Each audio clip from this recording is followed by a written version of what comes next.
guys, what's up? This is Helsing920, and god damn it, I really should not promise idiotic things during the fucking live show.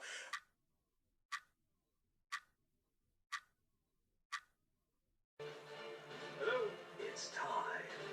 Yeah. It's time. Yes, it's time for me to shut this fuck... No, I'm not shutting it off. I am not letting this sack of dog shit beat me. Or something. I mean, haven't you ever wanted to rule your own nation? No, I really haven't wanted to rule my own fucking nation, you hack. But it's only an acre of land.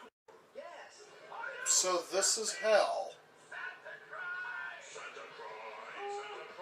The fuck is this bullshit?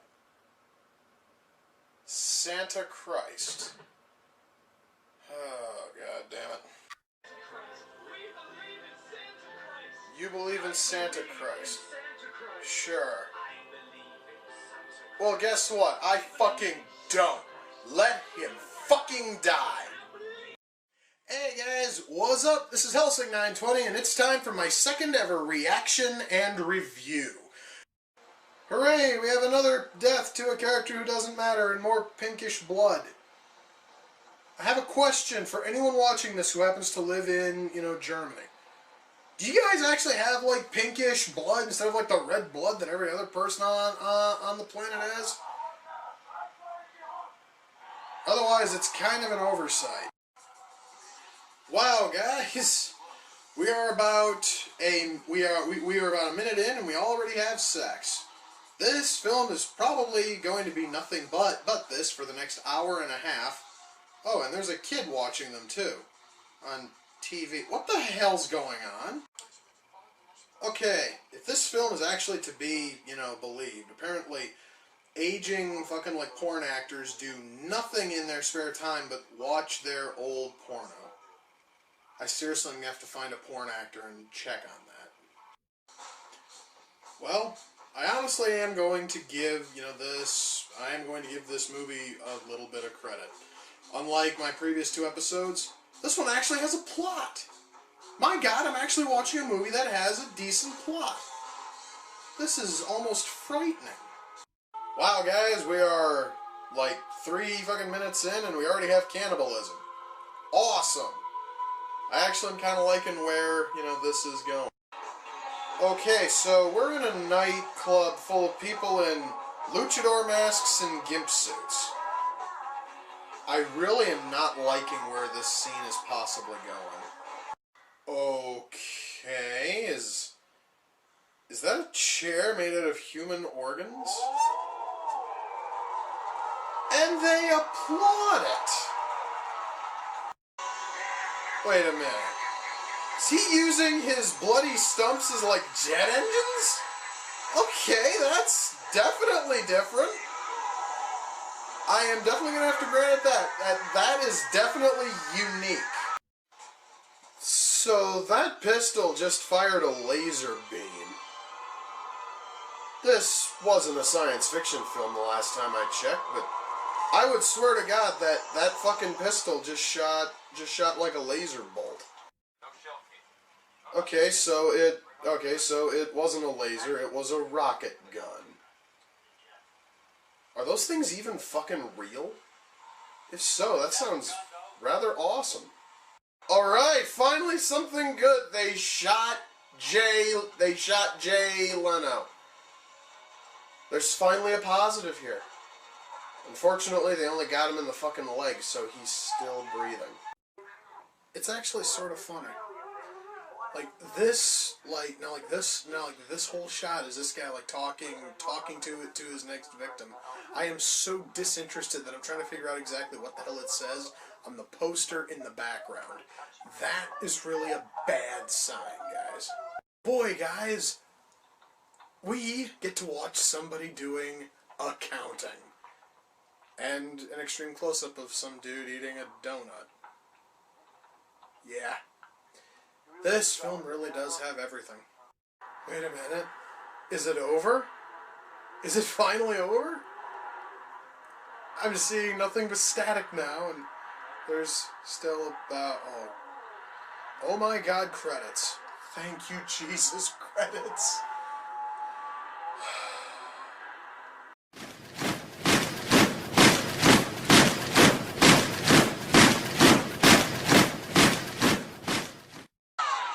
Okay, I really hope that, you know, that honestly is not the search and rescue team running around and just randomly shooting up everything.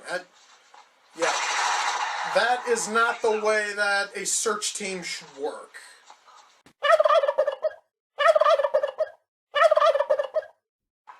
Okay, I actually, guys, am now going to prove exactly how big a, you know, like, nerd I am. They have Spock wearing a yellow shirt here. No, Spock wears blue, god fucking damn it. And they have characters with blue shirts. It's just starting to bug me a little bit, but I'm hopefully going to get past that. Okay, so this planet just happens to have Vulcan battle, you know, fucking like battle staffs just lying around, which allows Kirk and Spock to just have a random fight in the middle of nowhere that makes zero sense and would probably make just as fucking little, you know, sense if the subtitles were actually accurate. So this scientist just has dozens and dozens of robots that just happen to look like guys in green fucking thongs. I honestly do not remember that from any episode of Star Trek, but I'm just going to pretend that this makes some sense. Just might as well. I'm going to tell you everything that I know about the film, because I actually done a little bit of digging on this one. Thankfully, I haven't seen a whole lot of it, so this counts. Captain America, yeah, you heard me, Captain America, and Mexican wrestling legend El Santo team up to fight Spider-Man, who's now a mob boss, or something. I am not kidding you guys, that actually is the plot according to every website I have gone to. Wow, okay, so far he has had a woman mangled with a boat rotor. He strangled a woman with a shower head, and now he allowed guinea pigs to go and eat a guy's eyes. This is probably the coolest Spider-Man I have ever frickin' seen, man. So the planet Krypton is just a Christmas ornament, huh? Just hanging out with a bunch of paper fucking cutout stars. That actually is kind of funny. Wow. Alright guys, now these opening credits started off playing the theme to Superman. As you can see, it's like kicked into this cheesy 70s porno song. I really hope that I'm not getting into something nasty here. So this fucking ray that turns metal into gold, is able to blow up cats. Or rather, cause a fireball to burst and the cat to run away. But I guess it was supposed to look like the cat exploded. God damn, what the fuck is wrong with this goddamn movie? Seriously. But tonight's film is a little-known classic. Well, not really little known, screw that, just a classic. Known as The Man Who Saved the World. Spoilers, he saves the world. Okay, I want to say this right now. This is probably the most annoying song I've ever heard open a movie. This thing's been going on now for 1 minute and 30 seconds. I just saw a credit just go lightning fast up the screen. That was a little odd. Man, this song is awful. Okay, everything is starting to make sense. The Earth exploded years and years ago, and all those little pieces are now their own little planetoids. I'm going to assume that there is absolutely no concept of actual science in fucking Turkey. So, the villain keeps a golden brain in a box. What? And now our hero has a brain in a box too. And a sword made out of cardboard. And now we're getting a speech about Christianity. And the Mayans. the hell's going on in this fucking movie? Remember there, kids, if you happen to stick your hands into boiling gold, you get magical golden gloves. And with that, Turkish Flash Gordon jumps back into his Millennium Falcon and flies back to Earth while the music of Indiana Jones plays in the background. I am not kidding you guys, that actually is how this movie's fucking ending.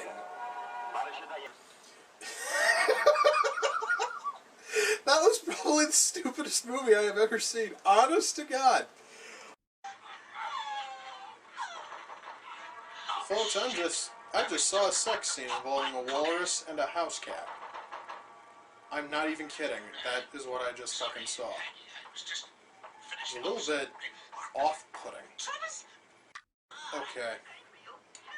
I never thought I would live to see the day when I would watch a movie and go, there's far too much puppet sex going on. But this movie's starting to go in that general direction. Okay. At least the plus side is we don't have to see the sex scene between the hippo and the fucking walrus. At least there is that. We just get to hear it. When I decide to film next week's episode, I'm going to do one of these. Well, probably not going to do this one either. I really don't want to do that one. I'm kind of loathing it.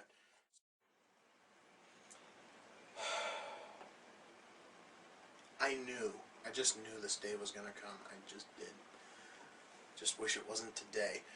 By the way, folks, welcome to Reaction and Review. Anyway, oh my God, the writing. Oh, sweet heavenly God, the writing. What writing? I'm looking on the back here. There are 3 names credited as writers, but I don't think that these 3 people actually exist. I think that Mr. Wrong is proof that if you lock 3 monkeys in a fucking room with typewriters, they'll actually get something done. And this is the end result. The title. Oh, man, I hate this frickin' title. The title is Tomorrow When the War Began. I want you guys to look at that title for just a sec. Just look at it. Am I the only person who looks at this title and just sees a complete and total grammatical nightmare? I haven't even started the movie and I already have something to bitch about. For those of you who don't see it, those of you who, like grammar is not really your thing, I'm going to walk you through this. Tomorrow means it hasn't happened yet. Tomorrow is a word meaning something's going to happen in the future. In other words, 24 hours from now. Tomorrow. Yeah. However, tomorrow when the war began. Began means it's already started.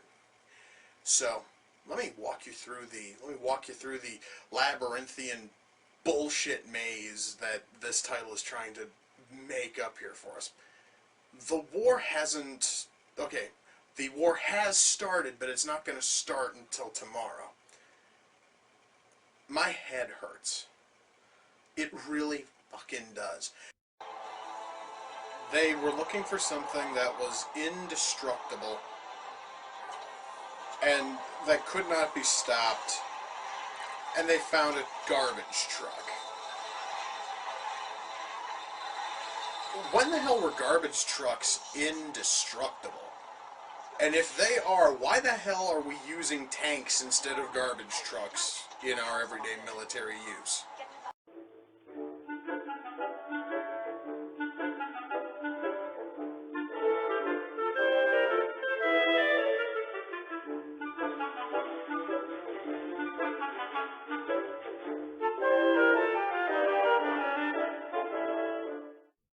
Wait, that's it? That's the whole documentary. It doesn't even have credits. Good. So that gives me another thing I can bitch about with this stupid thing.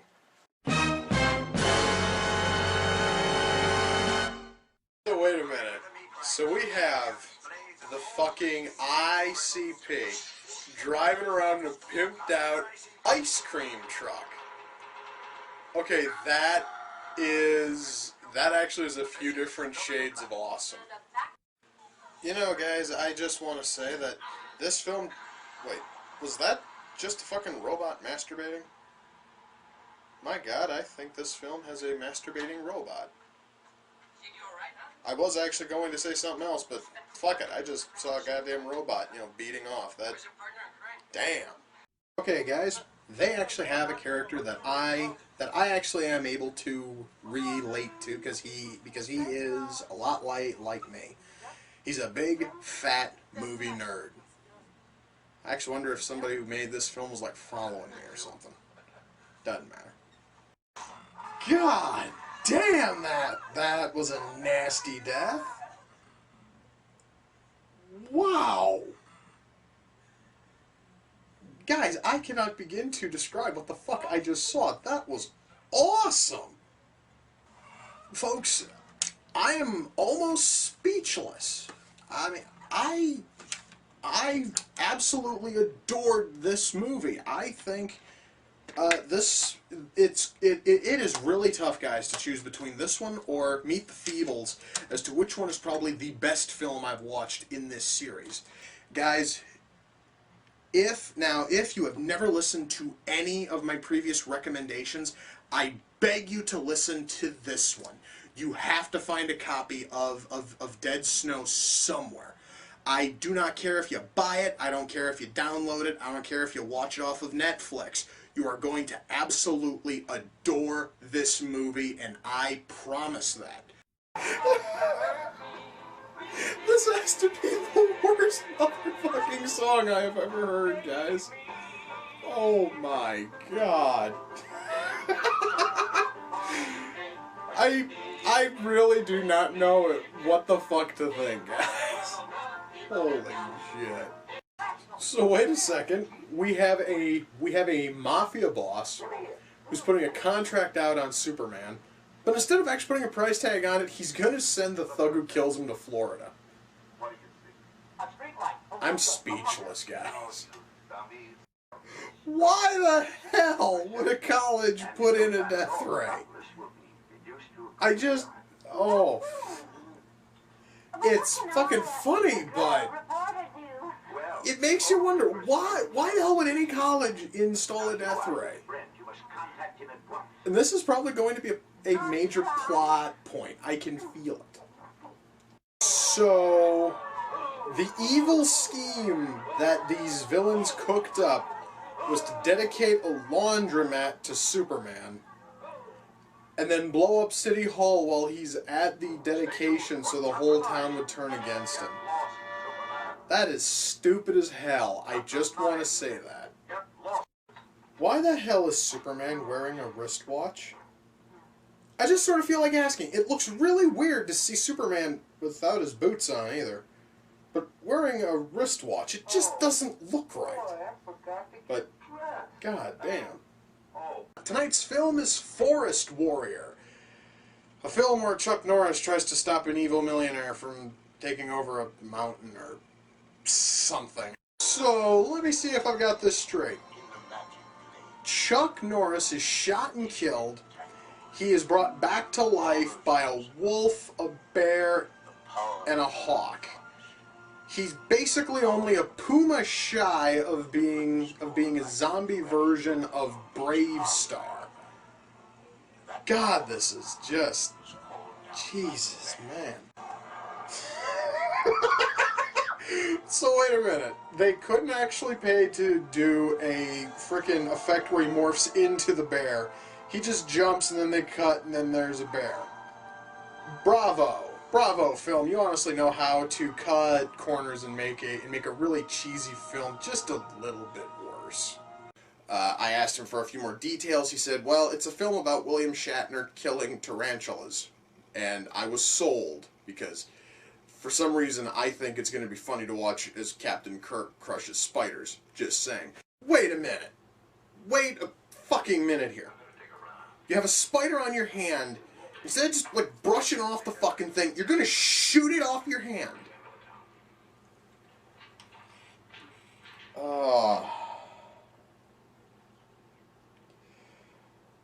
I'm speechless.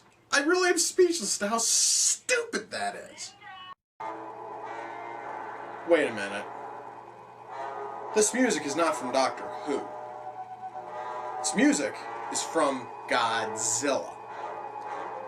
I am almost afraid of exactly what the hell this thing's gonna offer when they can't even find music from the franchise they're spoofing. I'm really afraid, guys. So the serial fucking Skinner who skins women in the woods is voiced by Microsoft Sam. Why not? Nothing else this stupid thing has made any fucking sense yet. Tonight's film, you guys are actually probably looking up at the title there, and you have no clue what the hell is going to come from this. It was directed by a man by the name of Minoru Kawasaki. I really hope I'm pronouncing that right.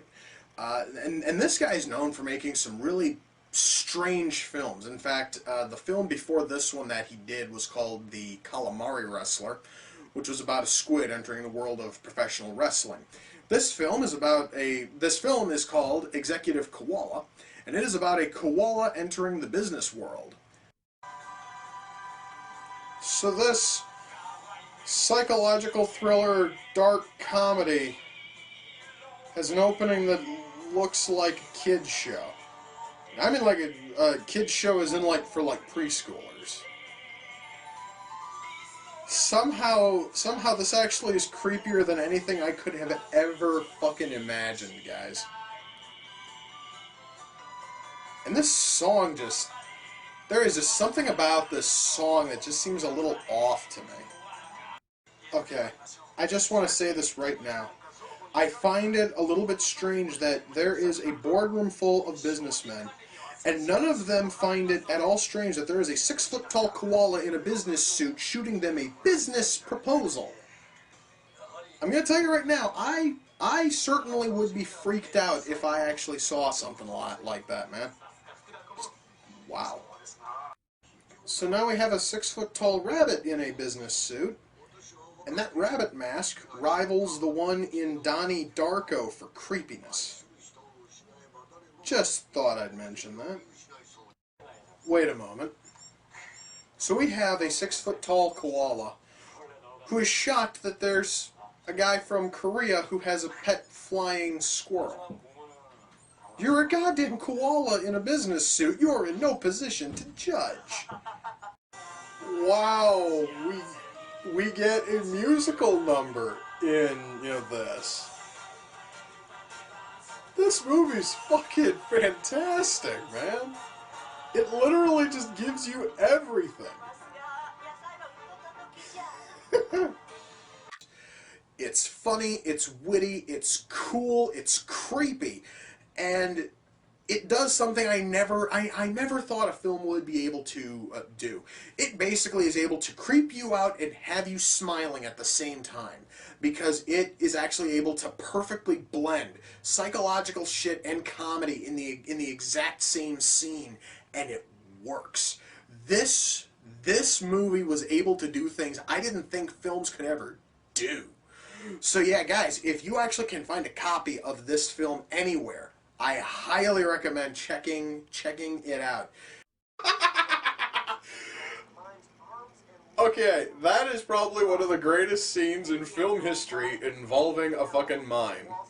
I never thought I'd have a positive thing to say about a goddamn mime. I never thought I'd have to say it in an episode of this series, so that is definitely a first. Wait a minute. Ninjas? They're gonna add ninjas to this shit? That is awesome! Okay, I would just like to say this right now. These have to be some of the most inept, useless, and retarded ninjas I have ever seen. And yet the scene is still really cool. Wow. We have Gacy and Dahmer arguing over which one is the better serial killer. This actually is a rather interesting fucking debate here. Wait a minute, so now we're in hell? Why are we in hell? I mean, well, you know, okay, now watching this, I actually feel like I'm in hell, but now the film's actually set in hell. And Satan sounds like kind of a pansy, just thought I'd say. Oh, thank you, God. Thank you. This awful fucking movie's over. If I ever find a BitTorrent of Terror Toons 2, I might check it out. However, I have much better things to do fucking reaction and review on, so even if I find a copy, it's gonna be a long goddamn while before I just sit down and go, okay, I want to suffer more. Okay, I have a few questions about this mad scientist. First one is, why the hell does he have a device that will enhance the strength of a midget, but is only big enough to enhance their strength instead of the strength of the regular-sized people who he has in his employ? A follow-up question, why the hell would you hire a dozen midgets and only 4 regular-sized guys to take down a team of 5 masked wrestlers? So now this guy has now built wristbands that will enhance people's strength. He's still only giving it to the midgets. Dude, you have 4 people of full size who, if you were to boost their strength, they could probably take over Mexico. Why the hell are you putting it on midgets?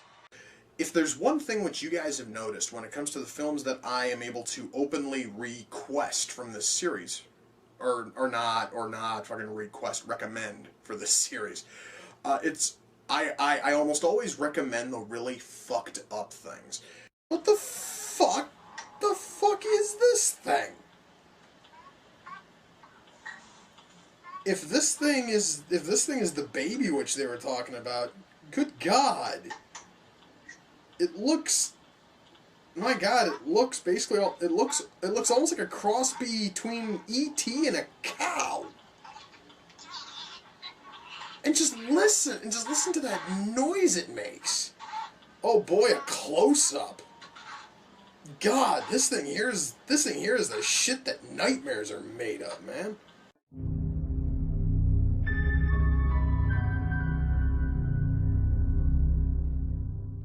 Okay, you know what, folks? I believe that there is a life lesson to be learned from this. When a fortune teller, no matter how batshit she might be, tells you not to go near a fireplace, or rather, don't go near the fireplace, it's a fairly safe bet not to go near the fucking fireplace, huh? God damn. I would highly recommend Puppet Master to everybody. This is a top-notch 80s horror flick, and I cannot recommend it any more if I tried. So this guy builds robots and laser guns in his spare time. I really don't know what the fuck to say. This, seriously, guys, is just a vast change from what the previous 3 films have offered. Which, honestly, though, is not, necessarily a bad thing, just a little bit strange.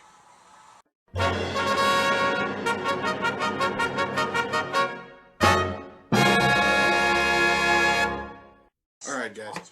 I would just like to state this right now. I believe that Tommy Wiseau's acting in this film is just absolutely criminal. In fact, there actually are probably countries where he would be executed for acting this poorly. And what's really sad is that I have to put up with this shit for another 90 minutes. God, this is just gonna be hideous. So, that's the end of the black comedy that is The Room. I'm not gonna pop out the disc. No. I'm not going to. Because I know that if I have the disc in my hand right now, I will do things to it that I have not done to a movie on camera. And I don't want my first destroyed movie to be this fucking abomination. This thing This thing is the kind of film which could be weaponized by the U.S. government. I swear to God, I personally could picture soldiers strapping down prisoners, forcing them to watch this as a form of torture, and it would probably be illegal according to the Geneva Accords to actually do something like that. So, you know, that actually is at least one possible use for this thing, which gets shot straight to hell. Wow.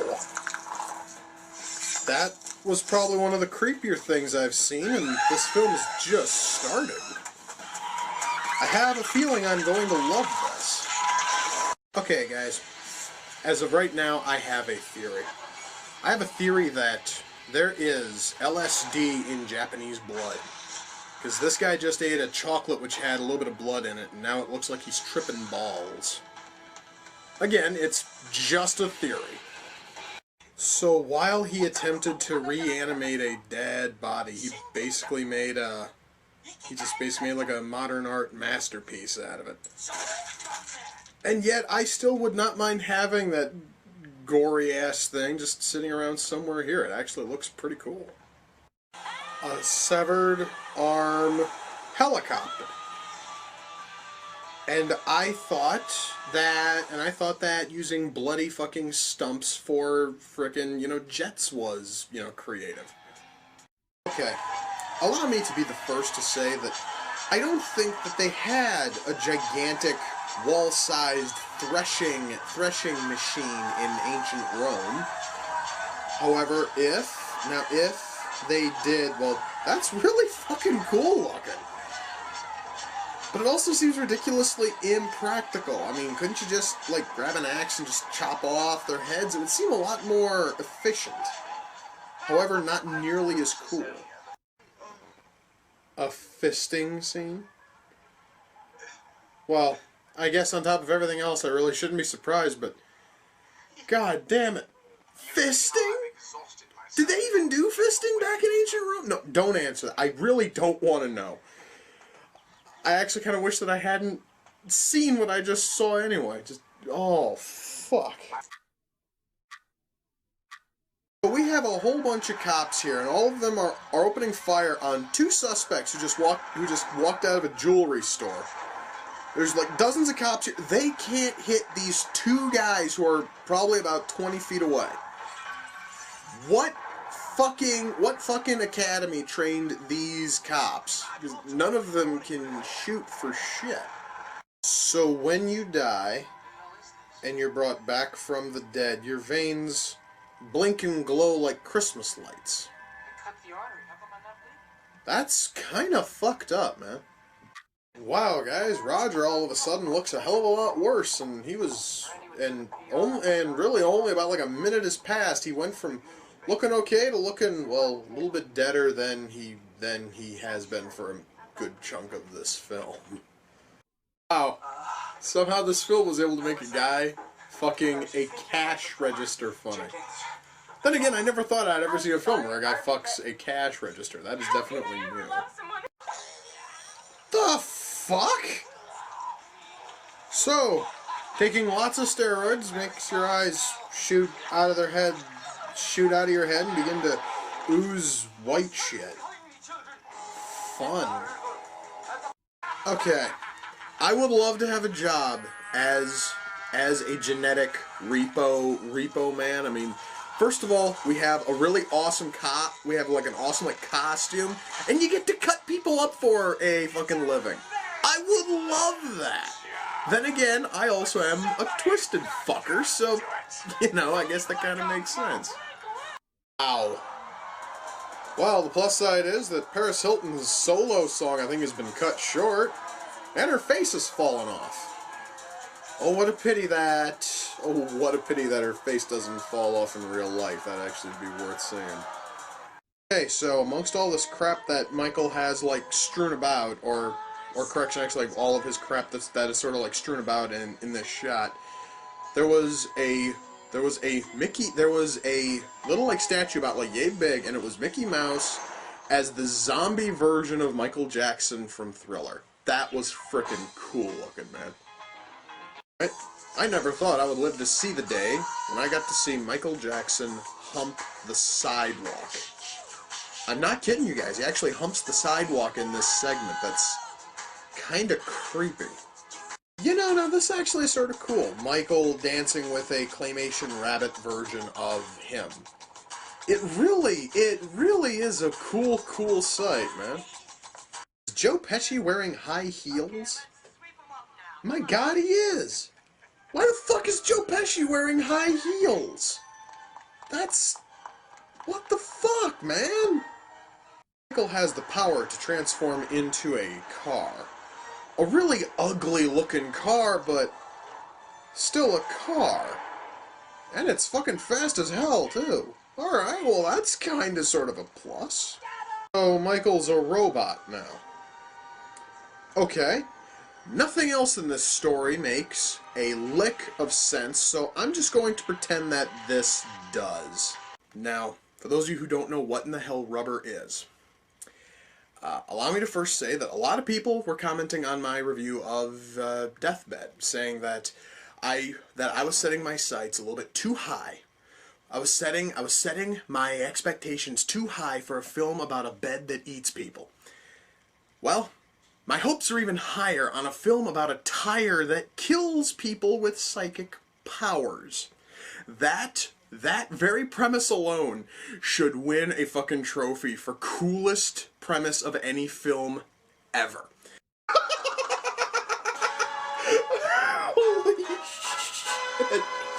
Okay, I never thought I would see a film where I watch a tiny rabbit explode and I would laugh, but that was fucking amazing, dude. Okay, I believe that it is now official. Watching this tire blow up small animals will never get old. I just saw it blow up what looked to be a crow. And it was just as funny as when he blew up the fucking rabbit. I'm actually starting to like this. I believe our tire is going to get its first taste of human flesh. Oh yes. Sounds building up. Oh yeah! Okay, I'm having way too much fun with this fucking movie, man. Okay, guys. This film teaches you a very valuable lesson. If you see a tire in a hotel room, do not throw it out of said room. It could very well come back and blow your head up. That is a very good life lesson to learn.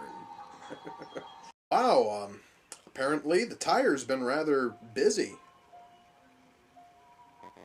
We're seeing tons of headless corpses, and I kinda wish that we actually would have gotten to see these suckers, man. I mean, that actually might have been kinda cool. No way in hell it just ends with the tire being shot off fucking screen. That's bullshit. What kind of racket you running? And apparently the fucking spectators pissed off too. The fuck? It's not the end. Tricycle? It's been reincarnated as a tricycle. Uh-huh. Alrighty, and that is Mad Magazine presents Up the Academy. And apparently the closing credits are just the opening credits played in reverse. You know, that actually is somewhat, clever.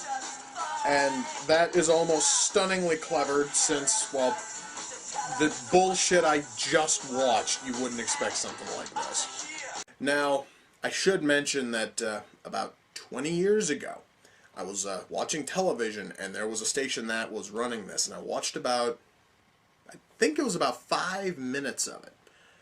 Since then, the only thing I remember is that I watched about 5 minutes of The Rocketeer. So, according to this movie, Howard Hughes at some point built a really stupid-looking helicopter plane-like combination, and somehow the homely thing is able to fly. I really wish that I knew a little bit more about Howard Hughes, because I'm curious if he actually was dumb enough to build something like that. Wow. Okay. You know, when I started watching this, I never thought I'd see flowers having sex. Now they're turning into like a blob of... Never mind, now they're skulls fighting. Okay, it's different, it's kind of cool, and I will say that it is some of the best animation I've seen in a long time. Still though, never really thought I'd see something like this when I was getting into the wall. Just thought I'd mention it. Okay, folks. I now never have to say that I've never seen a movie where somebody has bleeding fucking nipples, alright? I never wanted to see bleeding nipples, but fucking A, I just saw bleeding nipples. Alright, folks, that was The Room. Oh boy. So, the last injury he suffered while on duty was getting stabbed in the hand by a guy dressed as Santa. That was kind of fucked up and really funny. I really am liking how this movie's starting, guys. Okay? So apparently, our sidekick has a copy of Bad Boys 2 on DVD. Let me ask, why the fuck would any human being on the planet have a copy of Bad Boys 2 on DVD? That movie was fucking hideous. Jesus Christ. Okay, I get it. I fucking get it. This film is trying to tell us the evils of global fucking warming. I would really like it better if the film didn't fucking try to bludgeon us to fucking death with its fucking message. It fails at giving the message in a decent way, and it makes me want to go out and just burn a big barrel of oil just to spite the filmmakers. Frankly, guys, if anyone ever tells you that you should watch this, just punch them.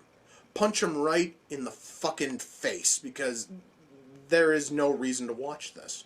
I'm going to throw this fucking thing out because there's no reason to keep it, and I don't think that any place would actually buy it from me. However, I am probably going to try to sell it first because I just want to get at least a little bit of joy out of this, and if I get maybe like $1 off it, I'll be happy.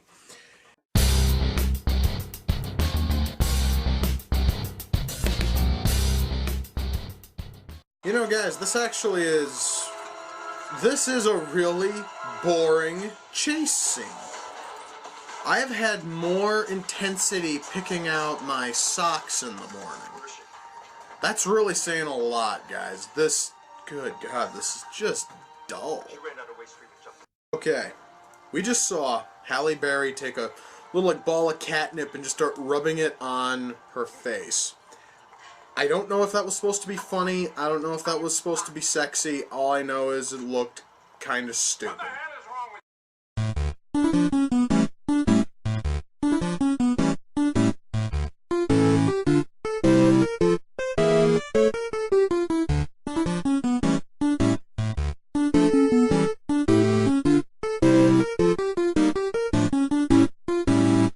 Every single time somebody would tell me the premise, or they would tell me one of their oh-so-funny bits, I would have no other option but to, look into it, and I would say it doesn't sound good.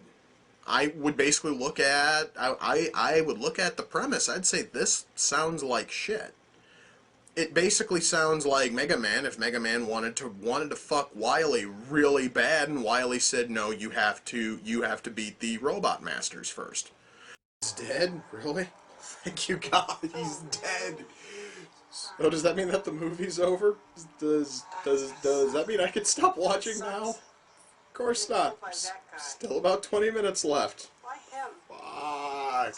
My God, guys, this movie's doing something I never thought any movie could do. It's making me care about George W. Bush. I never thought I'd be saying that, but this thing's actually making me care, even though the title already tells me he fucking dies. That is really powerful for a film to do, man. Tonight's film is a film from the UK, and I've heard nothing but horrible things about this movie. In fact, what's really weird is the person who told me all those horrible things is the one who wound up buying it off the wish list. So apparently he knows I'm a little bit of a glutton for punishment when it comes to this series. Okay, Now, that was a really creative way of killing a vampire. So, if I ever happen to run into one, I'll just have to wrap a crucifix necklace around its, around its neck and then punch its head off. That was really sort of cool, guys. Dragon Pearl. You know, the movie's called Dragon Ball for a fucking reason, right? You don't call it a Dragon Pearl when your fucking title is Dragon Ball. That makes zero sense. So, wait a moment here.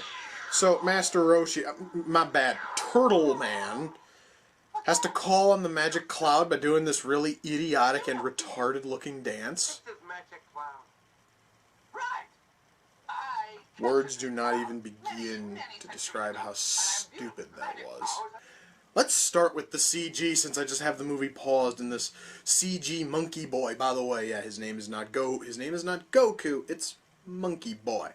I was reading the back of the case here and found something which made me almost giggle. Allow me to read this for you. Let me just get into a zone here.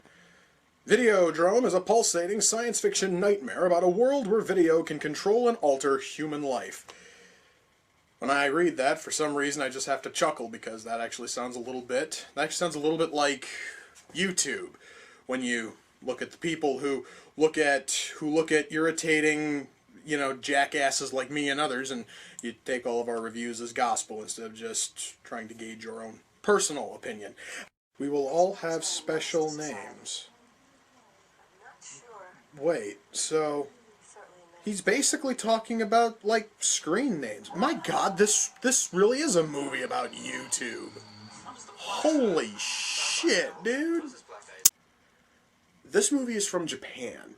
The movie came out in 2003. The title is Battlefield Baseball.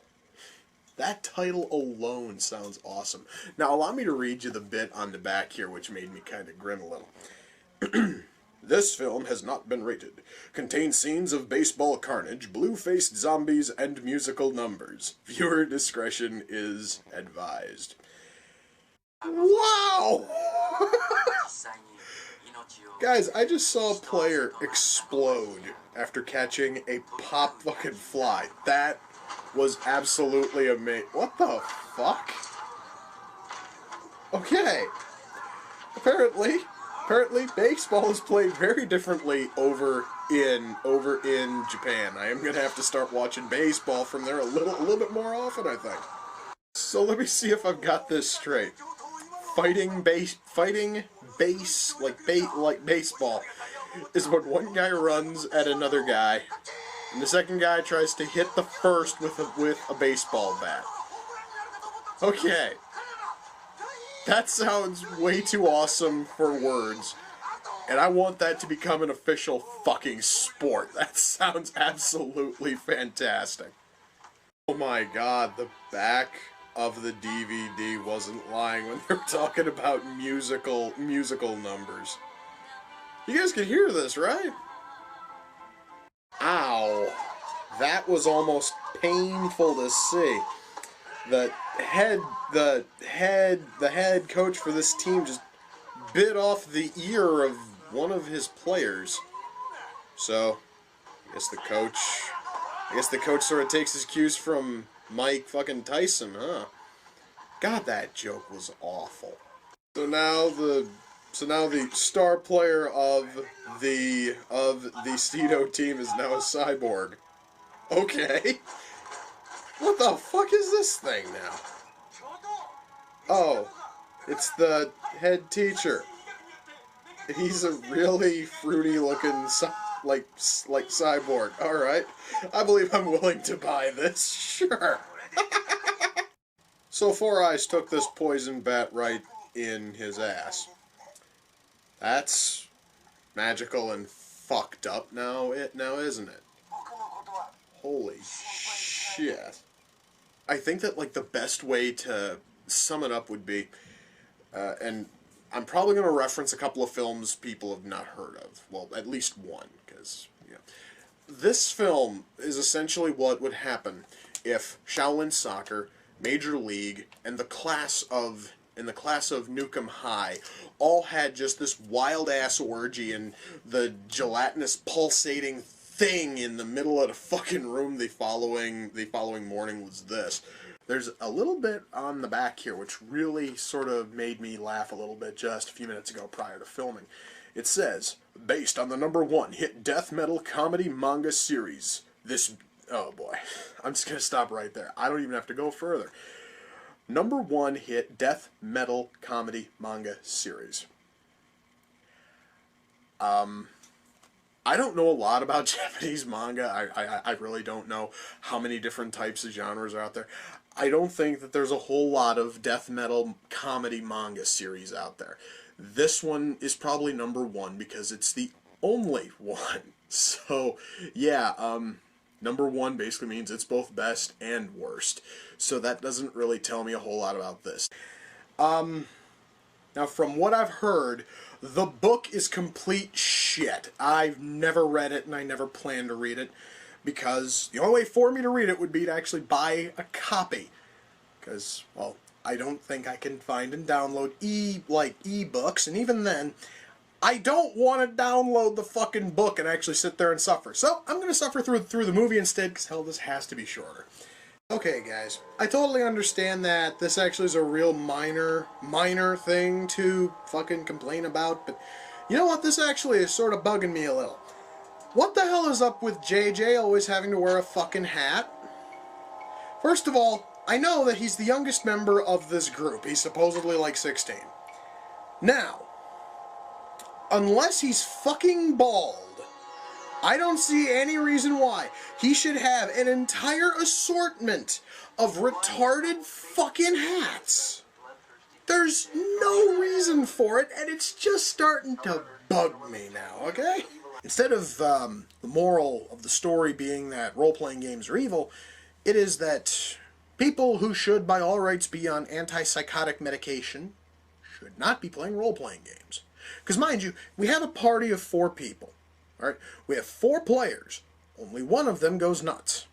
One of them loses his fucking mind and tries to fly off of the Twin Towers before being told that he does not have the correct points to cast such a spell, at which point he all of a sudden becomes sane again, and now he's living his life still thinking that he's the character that he created for Mazes and Monsters. Again, psychotics should not play role-playing games. That is the true message of this film. Okay, so we have some dude here who looks to have a pair of shorts on his fucking head and his Sharpie scribbled all over his face. I never thought I would say this early into a fucking film. I am absolutely lost, guys. I am literally rendered fucking speechless by what the fuck I just saw floating around on the goddamn screen. That was just little bit off-putting, I guess. Wow. You know, guys, I actually kind of thought I'd see a lot of goofy shit in this movie. Never thought I'd see Sean Connery in a wedding dress. That one is definitely new, and a little bit odd, and kind of creepy. You know, guys, I totally understand. This film is from 1974. And films in the 70s were all trying to be trippy and weird and shit, but I do not think that there's any amount of acid in the fucking world to make this movie make any level of sense. Essentially, stoners, if you are really looking for a trippy film to watch watch the next time you opt to get fucking high, yeah, look for, Zardoz. You will probably absolutely adore it. Okay, I know that there's probably a good explanation for this, but I'm kind of wondering, a film with a $24 million budget, why the hell is its opening credits done up in crayon? I'm not even kidding, guys. The opening credits here are just poorly drawn pictures of animals and the actors' names scribbled on the screen in crayon. Looks really cheap and really sad. I don't know what the fuck I am getting into here, guys. In fact, I'm actually beginning to get a little bit frightened. So, Bill Cosby, our film's hero, just just sicked a bunch of innocent rabbits on the people who hired him in the first place. Yeah, bravo. That is a pure act of 100% true heroism there. Jesus God. I did learn a lot of things in the second half. I learned that when a vegetarian comes in contact with ground beef, they burn like a ginger in the sun. Unless they eat a hot dog, at which point their head explodes Scanners style. I never ever knew that, but now I do know.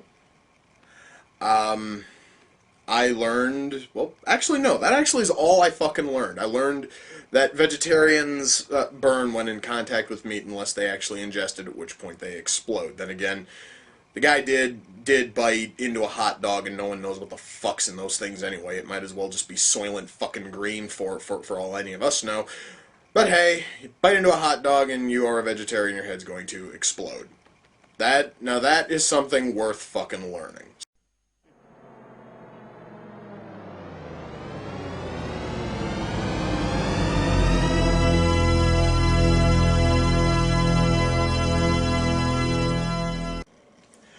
Welcome, ladies and gentlemen, to the 100th episode of Reaction and Review. Wow. That just feels so weird to say. 100 episodes. Jesus Christ. You guys hear this shit? Do you hear this god-awful crap I have to listen to? 93 minutes of this. Thanks, guys. I love every one of you, too. And so the movie ends with the cast and crew arguing about the plot holes and the questionable writing of the film. Well, guess what? I don't want to listen to all of these assholes do all of the work for me. I'd much rather do it myself. I'm going to have a lot more fun. It's going to be almost cathartic to rip this thing to pieces. Spice World here came off of the Amazon wish list. The person who sent it in was my buddy Howard. Howard, the next time you and I meet, I'm going to punch you in the face, and if you wonder why, I'm going to tell you that's for buying this asshole, and then just be happy with it. Then I can walk away with a big smile on my face. So, our Archangel was looking for a dark soul. He was looking, and he found the soul, or was about to, or hunting down the soul of a recently deceased colonel, who committed cannibalism and has a box full of human faces. Yeah, that's a rather dark motherfucking soul, guys. Wow. Wait a minute. So if I go to heaven, I get to just kill non-stop? All of a sudden, heaven is sounding fucking amazing, guys. I could then live out my serial fucking killer fantasies and have no punishment. I want to go to heaven now. Wow, this film has just started and I already want every single one of these kids to fucking die. And if any of them are still alive by the time this film's over, I'm gonna be pissed. It's finally over. It's finally over, yes! Oh my fucking god, that was absolutely fucking torturous. First of all, our characters are all shallow, lifeless beings. They all have the personality of driftwood. No, scratch that, because that's a fucking insult to Driftwood. Driftwood's livelier than any of the characters in this fucking movie. I'd like to say this right now. These two must be really loud fuckers if they are able to have sex and they do not hear the window open, they do not hear their kid walk in on them, they do not hear him knocking over shit, they don't hear him getting out of his crib. They must be the two loudest fuck partners in the history of God for them to have heard none of that. Oh, and the kid fell out of the window. Awesome.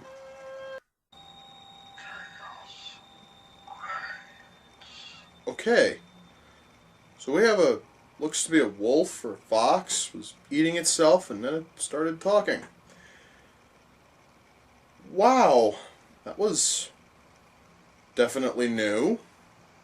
It kind of threw me off a little bit. Fuck yeah. Welcome, ladies and gentlemen, to an all-new reaction and review. Whoa, wait a minute. I'm in widescreen now. That's not normal. I mean, okay, yeah, granted it's sort of cute, I'm like branching out and looking more professional and shit, but not used to having this much extra space on either side. That's... Anyway, I'm not gonna let that get to me. I have a movie to fucking cover. The title. Yeah, it's usually a bad thing when I have to bitch about the title before the movie's even started. That normally doesn't bode well for any film, but tonight's movie is from 2006. It's called Bloods vs. Wolves. This is from director Z. Winston Brown, who does two things with his films. He either A, does softcore porno parodies of things. A lot of those titles are really shitty sounding, but I'm probably going to cover a couple of them at some point, just because some of them have almost piqued my interest because they sound just stupid enough to be interesting. Or he does really stupid sounding horror movies with a fixation on the letter Z. Let me first of all explain for those of you who don't know what the fuck it means whenever you try to pluralize something with a Z. It means one of two things. It means either you're 10 years old and you think that looks edgy and cool, or you took a lot of shots to the head as a kid and you still think pluralizing shit with a Z is cool. So wait a minute. So the wolves will call a truce with the bloods if the bloods are willing to give them rent-free housing and a job. Well, at least at least they're not shooting for the fucking stars when it comes to making fucking requests, man. God damn it, that is so fucking stupid. So wait a moment. So this cult has a fucking armory full of guns in their basement. Okay, I can kind of buy that, because you cannot be a fucking evil cult unless you're armed for bear. But all of the guns are loaded too? Like, wouldn't that be kind of a stupid move? I mean, couldn't you at least have, like, the clips elsewhere instead of having every single gun fully fucking loaded and ready to be used right this very second? In fact, hell, it just led to the death of one of their members. So yeah, might have been a better strategic choice to put the clips separate from the guns, but hey, that is just me trying to incorporate logic into a group that probably is totally allergic to logic. So one of them killed a hooker in a Mexican bathroom. Yeah, that's... He killed a fucking hooker, dipshit! What the fuck does it look like he fucking did? Okay, so now we have brother and sister. Biological brother and sister making out, and brother's already up to second base. Yay! Hooray for incest! That's really what I wanted when I thought I'd watch a fucking Hellraiser movie. Oh yeah. The fuck was that? Tonight. Oh, fuck me running tonight. You guys can see the title up there. At least if you're watching this on YouTube, you can see the title clearly posted up there. God damn it, that just makes me ill.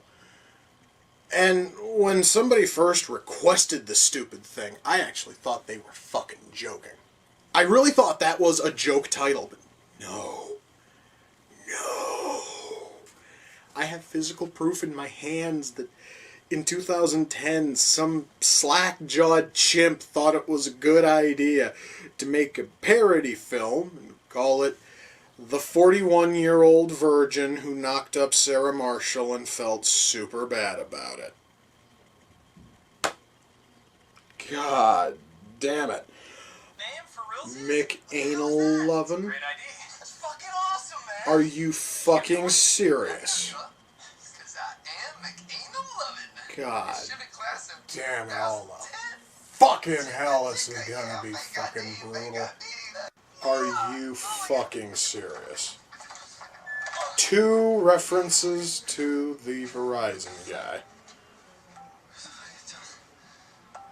I want to find the writers. And I want to kill them. slowly if possible. I will cook up the most sadistic way of killing them, and I will make good on it.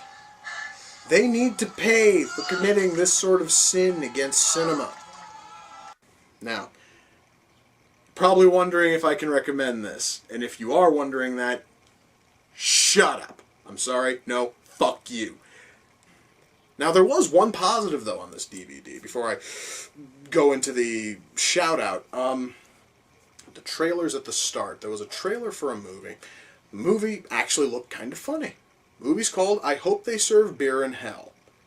That's probably what I'm going to say, again, when I finally snap and I go fucking ape shit and I kill everybody who worked on this fucking movie. I'm probably going to tell them that because they're all going to be rotting in the deepest pits of hell, probably hoping for a shit ton of beer to kind of help along their suffering. Let me see if I understand this. Jesus is willing to cheat at cards against dead soldiers and tell them when their kids are going to die. I'm sorry. Jesus is kind of a dick, isn't he?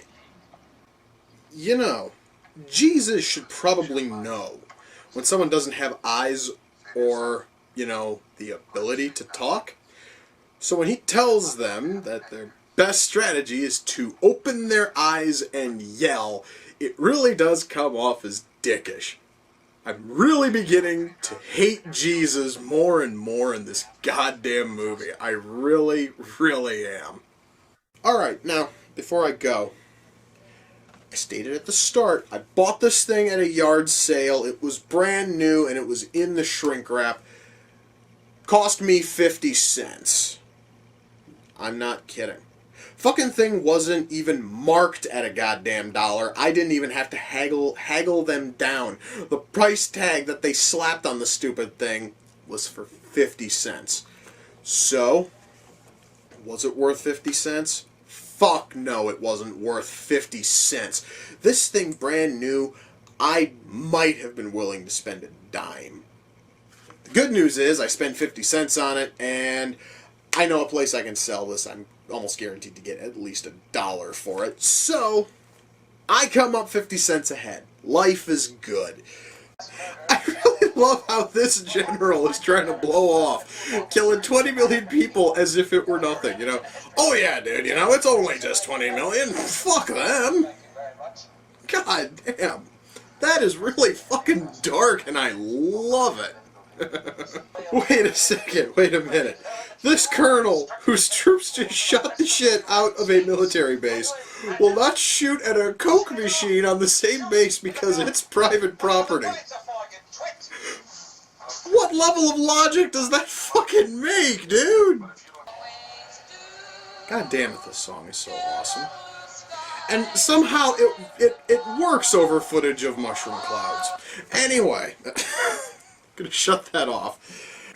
It is very possible to watch this movie, and if you know anything about how both the U.S. and the Soviet Union were during the Cold War, this thing could have very well been a fucking sad, dismal reality, which is probably why there's a disclaimer at the start of this film saying that the U.S. government would like to assure everybody that everything that happens in this movie could never possibly happen because we have fail-safes in place to keep this from happening. I find that really funny because in the movie they have fail-safes that that would keep this kind of event from happening, and the fail-safes fail. Spoiler for those of you who haven't quite picked up. Even though that's, well, sort of given away by just anything you read about the plot. The fail-safes fail. So, that means that fucking disclaimer means nothing. Because it could have still happened. We are 2 minutes in, there's already a dude with a hunk of wood sticking out of his chest. I need your help, and we don't have a lot of That's awesome, dude. Fuck yeah. You really have to love a doctor who's able to not only test a blood sample, but then immediately use it on pancakes. It's always good to see that people in this movie are in no way wasteful. I like that. Alright, folks. This film has definitely got a very awesome message. What is the best way to shut up any irritating politician? Cut off his fucking head. I like that. The rest of the movie, whenever they need a song, they play this fucking thing. Oh yeah, sure, I want to use you as a fucking example, and then that right there is when you finally shut off the goddamn song. Fuck you, movie. Thankfully, I was so bored, I was trying to stay awake, I looked up the name of the fucking song. The name of that shitty song is called Lux Aeterna. I now know the name of the song that I will listen to when I go on a massive killing spree. I remember a 30-minute fucking anti-drug special where Alf, the Muppet Babies, the Smurfs, and Alvin and the Chipmunks were trying to get this one kid off fucking drugs. That was a better anti-drug, PSA than this fucker was. Family's gonna be taking a trip to a town called Nilbog. I'm going to call it right now. At some point, one of the pinheads in this movie is going to find out that Nilbog is goblin spelled backwards, and it's going to be seen as some big twist. I'm calling it right the fuck now, and I would be really shocked if they don't cash in on it. Just saying that right now. I called it! I fucking called it! The kid notices that Nilbog is goblin backwards! Fuck yes! The kid's imaginary friend just handed him a Molotov cocktail. How the fuck did his imaginary friend gain access to a Molotov cocktail? I'm really curious now. And I have a strong feeling this fucking movie is not going to explain how. But goddammit, I don't care. That is awesome. What the fuck was that?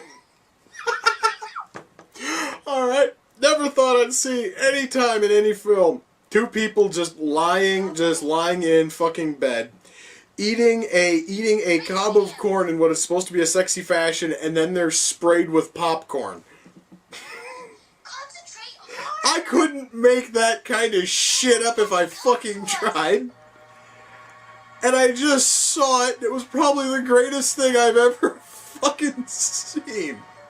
Holy shit, dude. And it doesn't help that the actors, and I'm going to use the term actors real fucking loosely here, they have all of the acting skills of a dead fucking gerbil, okay? It basically is almost like looking at one of those dogs which only has fucking like 2 legs and 1 eye, and it just sits there and it just looks so fucking sad, and you just want to sit there and just sort of fucking like pet it and cuddle it. This thing here is a 2-legged, one-eyed fucking dog who is somehow able to do backflips and makes you laugh your ass off. That really is the best way to sum up Troll 2. Oh my fucking god! It's Robot Hitler! Holy shit, dude! Alright, I totally understand that this is going to be a really stupid question. Especially considering that we have a movie which has Robot Hitler commanding a Nazi flying saucer, but goddammit, I'm gonna ask, where did these Nazis get the fucking laser guns? I'm really kind of curious, because they were able to kind of sort of explain Robot Hitler. No, wait, they didn't even bother with fucking Robot Hitler or the Nazi flying saucer. But I want to know, because the laser guns look almost like standard issue pistols. I kind of want to know when the fuck they were able to, turn them into, like, sci-fi-esque laser guns. I'm really kind of curious. The title is Sex Lives of the Potato Men.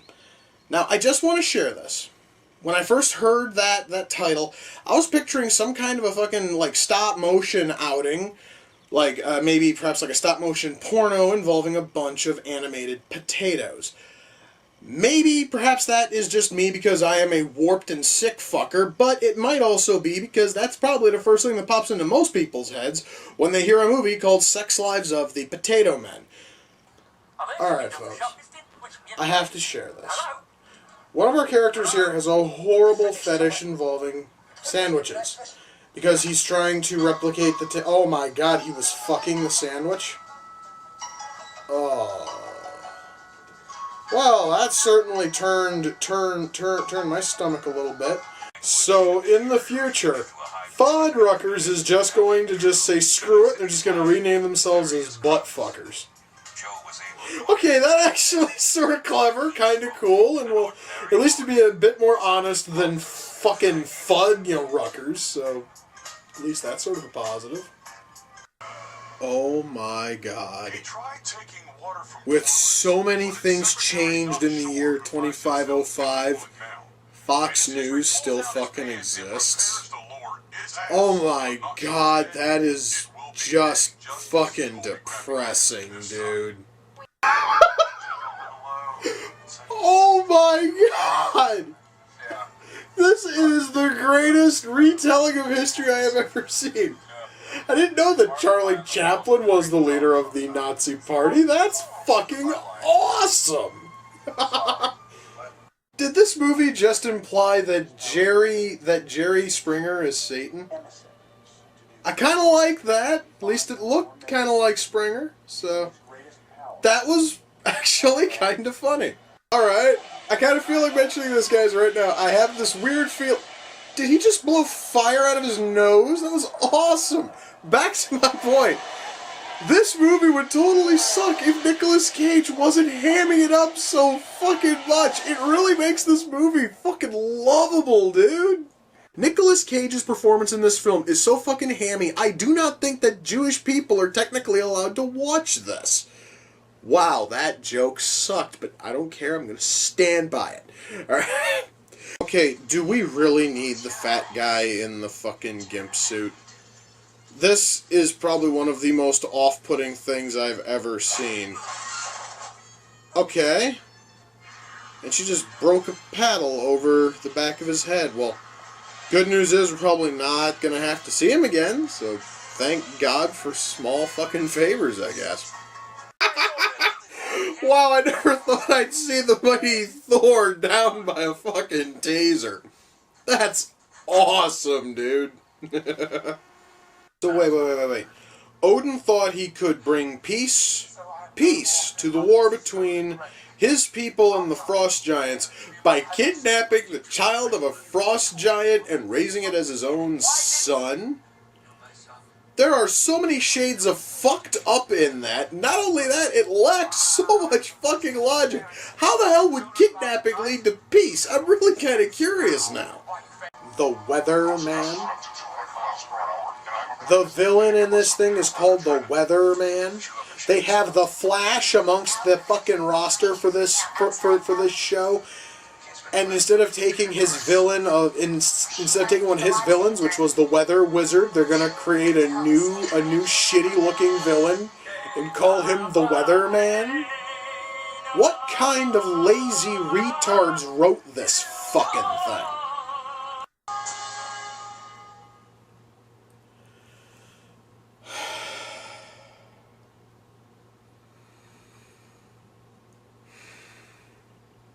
The sun is warm.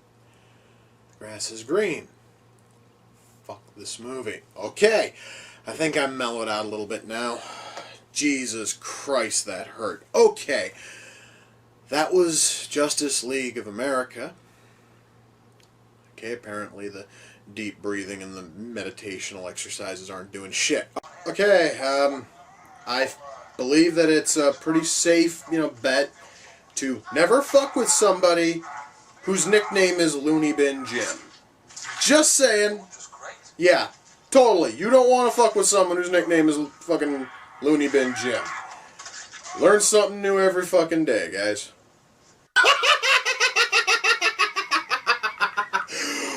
Wow, well, there's one way of taking care of a fucking member of a, meth addict parkour gang. And that's also kind of effective. Wow. I'm telling you guys, though, that first fucking kill, that was probably one of the greatest goddamn things I've ever seen. It also shows that, well, Punisher's got fantastic aim with a fucking rocket launcher, man. That was awesome. Okay. I have a small question. If you find yourself suddenly running really fucking fast, so fast in fact that you are running on fucking water, why would you stop while still over the water? I'm sorry, guys. I kind of thought, you know, you would just keep on going until you were back on land before stopping. But apparently Barry Allen wanted to go for a fucking swim. Wow. So, essentially, the way to maximize Magneto's power is basically to pretend that he is Peter Pan and think happy thoughts. You know, no matter how sensible that is, the very fact that I just fucking compared it to Peter Pan makes it sound a little bit stupid. I just kind of wanted to share that. But hey, you know, at least it does fucking work. Just have to think happy thoughts and bang, you can move metal with your fucking mind. That's kind of cool, really. Oh, hell yeah. That is the coolest way to kill anyone I have ever fucking seen. Oh my god, that was fucking awesome. I am never going to look at a nickel the same fucking way ever again without thinking of it as the greatest weapon to kill a human being with. That's fucking awesome. Alright, now guys, I honestly am not exactly a porno expert, but I don't think it's normal for any one sex scene in a given porno to run damn near 20 minutes. This one is now just ending, so, yeah, and still, the very fact that the Riddler spent the entire time in the full costume kind of ruined any and all of the supposed sexiness which would have come from it. Oh, and Batman and Robin's costumes look, you know, pretty good too. Again, I'm kind of shocked. I'm, you know, complimenting the costumes in a porno film, but god damn it, that honestly is the hand I have been dealt here, guys. Why the fuck is Joker holding onto a phaser? I am not fucking kidding you guys. Joker's holding onto a Star Trek phaser. I'm going to assume that the people who made this film, while working on this, were probably also working on a Star Trek porno, and they just had the phaser, like, you know, like lying around. I will say, it is a very loyal looking phaser. If this were a Star Trek porno, I'd be able to compliment that. But considering it's Batman, it seems ridiculously out of place. I can't believe I'm bitching about the props in a fucking porno, but again, that is what this film has dealt me, guys. Seriously? Fucking thing ends on a cliffhanger? Okay. No matter how much I want to complain, that was a nice way to end it. Holy shit. Now, this image here was also the movie's poster. I looked into that. And it's a painting of world champion gymnast Kurt Thomas kicking a pair of ninjas, one of which is holding a gun.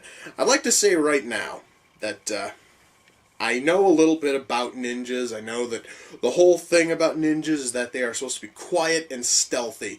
And a machine gun is basically about as far removed from stealthy as you can possibly get.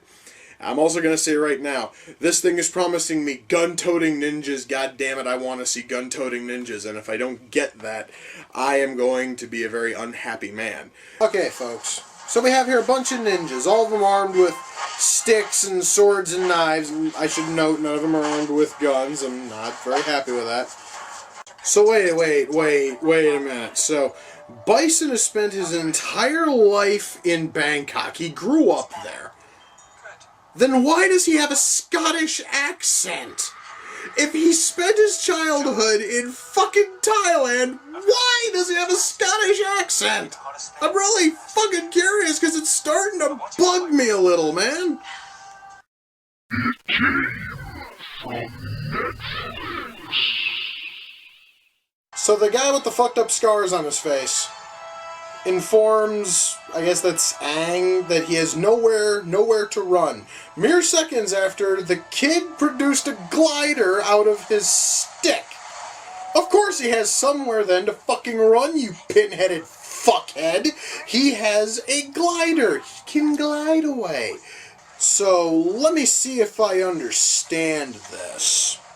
The Fire Nation, all paragons of absolute intelligence, I'm going to assume, were able to imprison a bunch of earthbenders in an area full of earth which is, of course, their prime weapon. And on top of that, the Earthbenders were too fucking stupid to know right from the word go that their fucking powers basically turned their prison camp into a fucking armory. Are you fucking serious? If our chosen one, Aang, oh, my fault, Ang, yes. Let's actually fucking take a character who had something that almost sounded like a name from the show, and try to repronounce his name, so that way it sounds like everybody's yawning whenever they're fucking saying his name. Ang. Fuck you.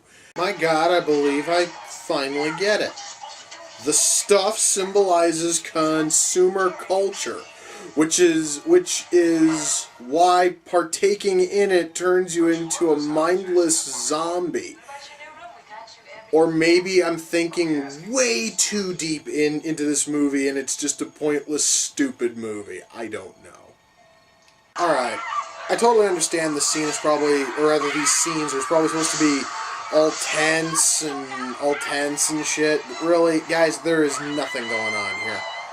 Alright, oh, never mind, he just had a guy get run over and he just exploded into stuff. It really is hard to talk about this movie without sounding fucking like a blithering idiot, but that's exactly what he did. He kind of exploded into the stuff. So apparently the contents of a can of Cheese Whiz are the same as jet fuel. You learn something new every fucking day, guys. So, out of all of these quote-unquote colorful gangs we have in this city, one of them has at least one postal worker amongst their group. Unless it's supposed to be an army of evil postal workers, which now I'm kind of trying to figure out what exactly would be the difference between a regular postal worker and an evil postal worker. And, yeah, really, that just seems a little bit lazy, because, you know, everybody else at least looks like they're, like, dressed in rags. A couple of them look almost like mimes. Oh, never mind, it actually is a whole fucking gang of them, because I just saw a second postal worker amongst the mob of gang members. Oh, and right there's a third. Yeah, there's a gang of evil postal workers in this movie. Seems kind of stupid to me, but fuck, you know, what do I know?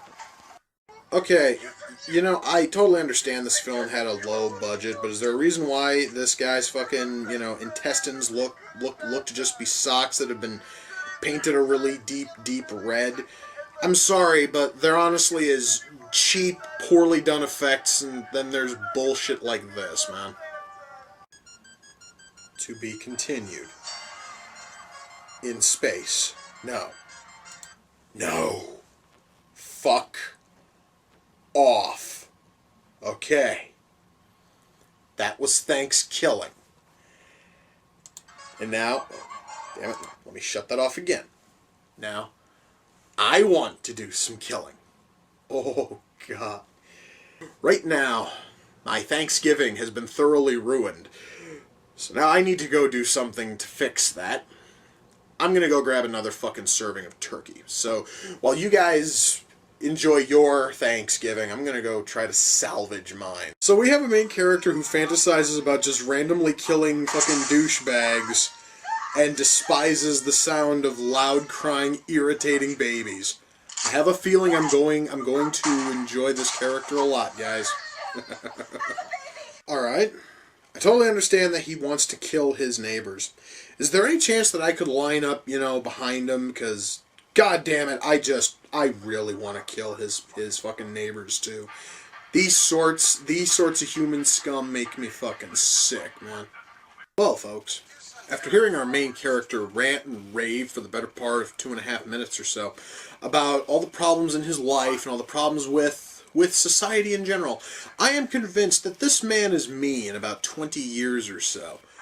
And it is for that one reason alone I fucking love this character. Okay, this is officially the coolest fucking teddy bear I've ever seen. And now I want to know exactly where in the hell I can get one. I would pay money for a fucking giant killer teddy bear, alright? This is fucking awesome, dude. So, this fucking genius holds a doll over his bare foot and tries to light the face on fire without actually expecting what looked to be a wax or a plastic head would melt and drip onto his foot. Wow. The people in this film are as bright as burnt out bulbs, man. It's actually getting a little bit depressing. Okay, folks, there is a very, very valuable lesson which this movie teaches. And that is that if you are a fucking man-child, killer dolls will let you live. You learn something new every day, guys. So the best way to heal a wound inflicted to you by a troll is to get a tetanus shot and then wrap the wound in duct tape. You know, I would never have thought of using duct tape. I don't know, maybe seems a little off, but fuck, you know, duct tape is the handyman's secret, you know, weapon. I guess it might as well be used for fucking treating troll wounds. So, a troll hunter has to fill out paperwork after he hunts and kills a troll. Apparently, this honestly is a big thing here, because I cannot imagine having to fill out paperwork after having to kill off a mythical beast. It just seems kind of strange to me. Norway has trolls, so we need more power lines. That is probably the best argument for power lines I've ever fucking heard.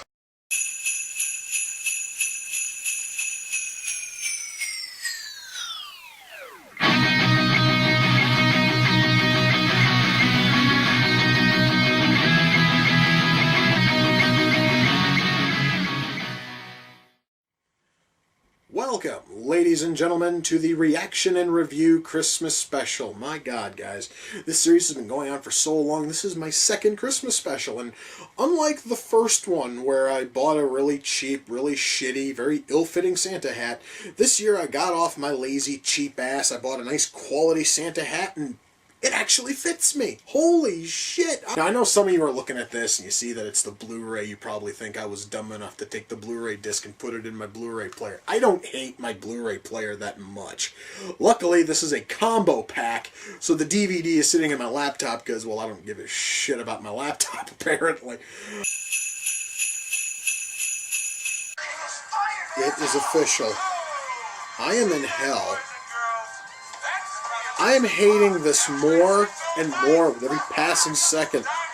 And more I'm going to hunt down the fuckers who made this. I'm going to make them pay for ruining my Christmas. First of all, who the hell wrote this? How many retarded chimps wrote this fucking thing? Oh, one person. And it's the same jerk-off who narrated it. Oh, fun. A new man to add to my already growing hit, list. Oh, boy. Now, if you guys don't mind, I need to go do something festive, so I'm going to go try to blow my brains out with a Red Ryder 200-shot range model air rifle. Alright, I genuinely hope that every member of this fucking yuppie bullshit family dies a very slow, very painful, hopefully bloody death. Oh, thank God, and one of them is down. Shotgun to the fucking chest. Wow, this movie was boring at first, but now it's starting to look up. That whole fucking effect looks really good, and like the 2 or 3 different like homemade fucking Cenobites we see, even though all of them just basically look like a disgusting cross between Gollum and Amy, Winehouse, it still is really good makeup on those. It's just that they really weren't frightening or shocking in any way. I just saw it, and my first thought was, so Gollum and Amy Winehouse had a daughter at some point. And I just want to note right now, the only likable character in this movie so far is the fucking leprechaun, and I hope and pray he kills everybody else in this fucking movie. I really want him to be the last thing standing. Oh, look at that, a real shitty digital rainbow painted into the skyline. How nice. Anyway, yeah, I want all of these people to die in this movie. So they have decided to paint this house a shade of blue, which I can only call Smurf blue, and paint the shutters a blood red color. I'm sorry to say, but when this thing is finished, if they finish painting this by the time the movie is done, that is going to be one of the ugliest looking houses I think I've ever seen. Then again, seeing as in how apparently nobody in this film knows how to paint a house, it is going to look like shit regardless. Alright guys, I believe I've learned something here today. If you want to stop a rampaging leprechaun, drop a giant pile of unclean shoes in front of him, he will compulsively have to clean them all. I guess that's similar to vampires and, like, toothpicks. So, that's actually rather fucking cool. Oh my fucking god. Alright, you know what? When I cracked that joke earlier about just scattering shoes and the leprechaun will have to compulsively clean them, when I made that fucking joke, I was just being a snarky dick. I did not think that would actually be their fucking strategy to get away from the goddamn thing. That's rather... Good God, what the fuck is wrong with this movie? Leprechauns can only be damaged by wrought iron? Even though the first film showed that you can harm them with a four-leaf clover. Unless that four-leaf clover was made out of wrought motherfucking iron, I believe I have just found a major plot hole here. Okay, there's something really funny about a drunken leprechaun attempting and failing to use his powers. That is really clever and really fucking funny, guys. Did he just seriously ask a security officer to call for backup? A security officer, I should mention, who's working at a go-kart track. I don't think backup's coming anytime soon, dude. Okay, I have to ask this guy, so... Apparently, it's totally justifiable for you to murder the prom queen during the prom with tons of witnesses. You can set the prom queen on fucking fire in front of numerous witnesses. And you don't go to jail. No. About 30 years later, you become the principal of that fucking school. How the fuck does that even work? I mean, wow. I'm kind of floored by that. So if you kill the prom queen, you become the principal. I guess maybe I should have crashed my own prom. Maybe I'd have a better job right now. Kind of thought maybe during the application process they'd ask, weren't you the guy who set our prom queen on fire in '57? But apparently not. Okay, that's problem one. That's a big fucking problem. Problem two, which sort of ties into this. 30 years later, as principal of the school, you climb back up into the scaffolding at the 1987 prom, and you shoot the prom queen. Granted, she lives, but you shot the prom queen. That should be attempted murder. Again, never spends a day in jail. The police never even question him. Alright guys, do you really want to know how bad this movie is? Allow me to sum it up this way. This movie has a were-leprechaun, and it sucks! That very concept sounds fucking awesome, and this movie's taking a big steamy shit all over it. It's really kind of depressing. Wow. I never thought I would hear the phrase sexual haunting in any movie ever. Well, at least Prom Night 3 has now allowed me to hear that phrase. Now, I guess I can die happy. Who the fuck writes the words sexual haunting and thinks, yep, this is awesome shit? Wow, that is just so cheesy, but so lovable too. It's actually kind of funny. Okay, once more, Alex has a gun while hunting a ghost. Dude, it's a ghost. I don't think bullets are going to do anything to it. If the writers in this thing were just a little bit better, they would fucking understand this point. I kind of thought it was an obvious thing. Bullets don't do shit to ghosts. Again, I thought that was common knowledge. I guess I was wrong. And it's from the same director of the 41-year-old virgin who knocked up Sarah Marshall and felt super bad about it. And apparently somebody told him that that was a fantastic way to name your fucking parody movies, because this one has the same kind of stupid fucking title. Oh god, I am already pissed and I haven't even pressed play yet. Holy fuck. This movie is 30 Nights of Paranormal Activity with the devil inside the girl with the dragon tattoo. It still hurts. I've spent the better part of a week and a half saying this title out loud again and again and again for hopes that it would stop hurting. No. In fact, now I'm beginning to feel like a pulse right here, just beginning like a throbbing.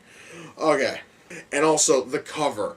The fact that the only things I am able to identify from this are Bane, Abraham Lincoln, and a llama. And they're all in bed with some fucking goth chick, a wigger baby, and what looks to be a midget priest. I don't know what the fuck I'm getting into.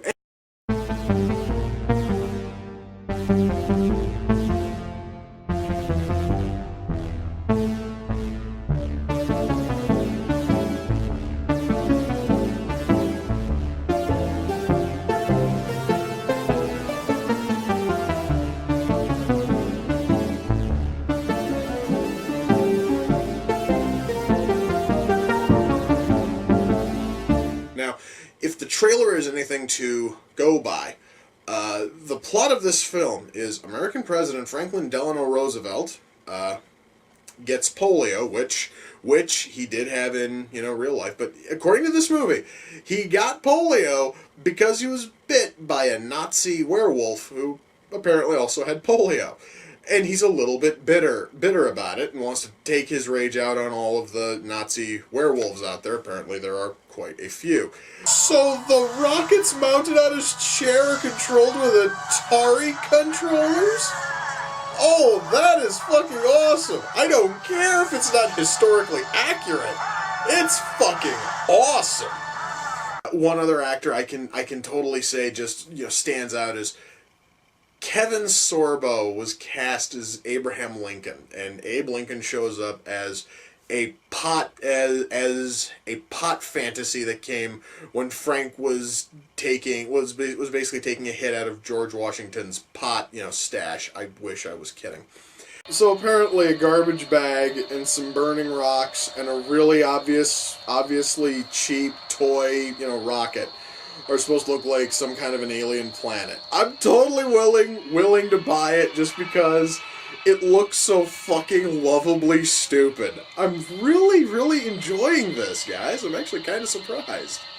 That looks like a laboratory. No, it looks like somebody's finished fucking basement.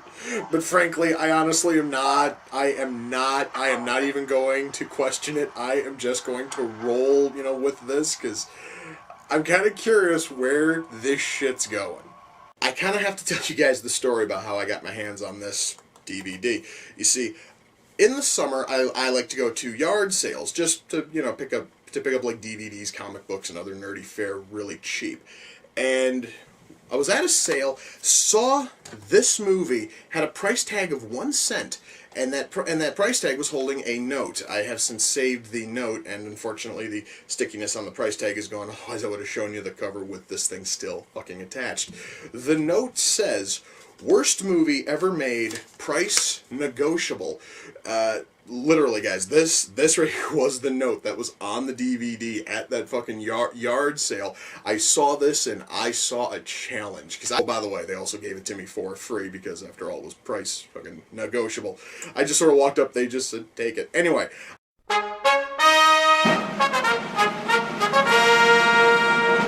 Are these hijackers calling Osama bin Laden to find out how many virgins they are gonna get when they fucking martyr themselves? Oh, that's fucking funny as shit, guys. I'm sorry, it's tasteless, but god damn it, it's funny. And the movie ends with George W. Bush and Osama bin Laden skipping through a field while atomic bombs go off fucking over the entire U.S. Well, guys, that was Postal. So, the head of a fast food corporation wants to take over the world. Okay, I guess that's kind of sort of believable. I actually kind of wish that more of this movie would make even just a little bit of fucking sense, but at least I can buy into that a little bit. So, in South America, in order to avoid bad luck, it's customary to eat roaming butterflies. Sure. I'm gonna totally believe that. I don't want to believe it. To be totally frank, I fucking don't, but... hell, at least it sounds sort of cool, I guess. Well, you know, I never really thought I would get to see a film where a fucking anaconda crushes its prey to death. Kind of a pity its prey is all small and cute and furry. It's actually kind of sad. Still, though, I've always wanted to see an anaconda crush its prey, so shit, that's sort of a positive. Oh my god, the psycho edits his shit using Windows Movie Maker. All of a sudden, I feel dirty for editing my series on Movie Maker, because now I'm connected to the same psychotic fuck who overfeeds women to death. Wow.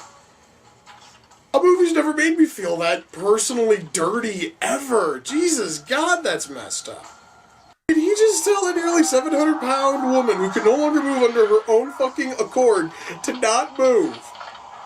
You know, guys, this whole movie's been setting up this awesome, awesome atmosphere. That one line it just killed all of the atmosphere. That is probably the most hilarious thing I've fucking heard in a long time. God damn. You know, guys, I really don't think I've ever seen hell this happy and upbeat ever. It's like, guys, like most movies want to show hell as pain, misery, and suffering, and we've got this, like, disco pop shit. Everyone's all smiling and dancing. Wait. Okay, yeah, this is totally hell. They play fucking disco in hell. I fucking knew it. I fucking knew it. God damn. Now, before I get into the writing, I want to tell you the things I learned while watching this movie. First of all, I learned that they play disco in hell. So now, when I die, and if hell is real, I don't want to go there. I don't want an eternity of disco. No.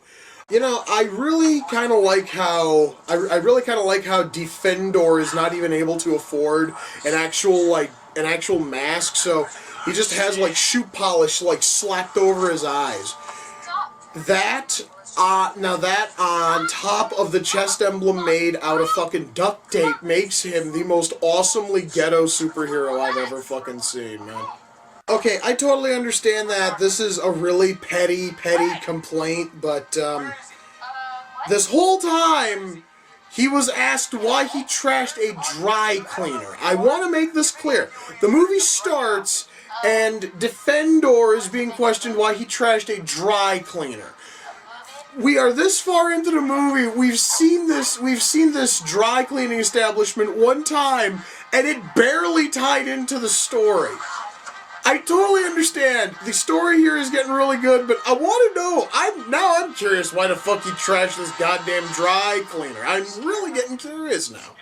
Well, guys, I would like to say this. It is a good thing that I am watching a zombie movie, because that means that most of this cast is guaranteed to be dead by the time that the credits roll. And really, I want most of them to die in bloody, gruesome, horrific deaths.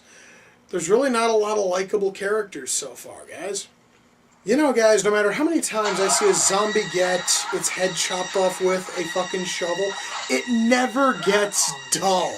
That is seriously, like, the coolest goddamn... Oh, wow, and its eyes are still moving, too. That makes it even fucking cooler, man. My god, I haven't been this pissed off about a kid in a movie since I watched fucking Birdemic, man. That's bad. What are you looking at, Papa? Fuck you, kid.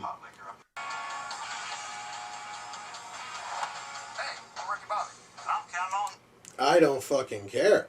Tonight, guys, I'm taking a look at a movie from 2012 that, for whatever baffling reason, a lot of you want me to watch. The movie is called The Oogie Loves in the Big Balloon Adventure.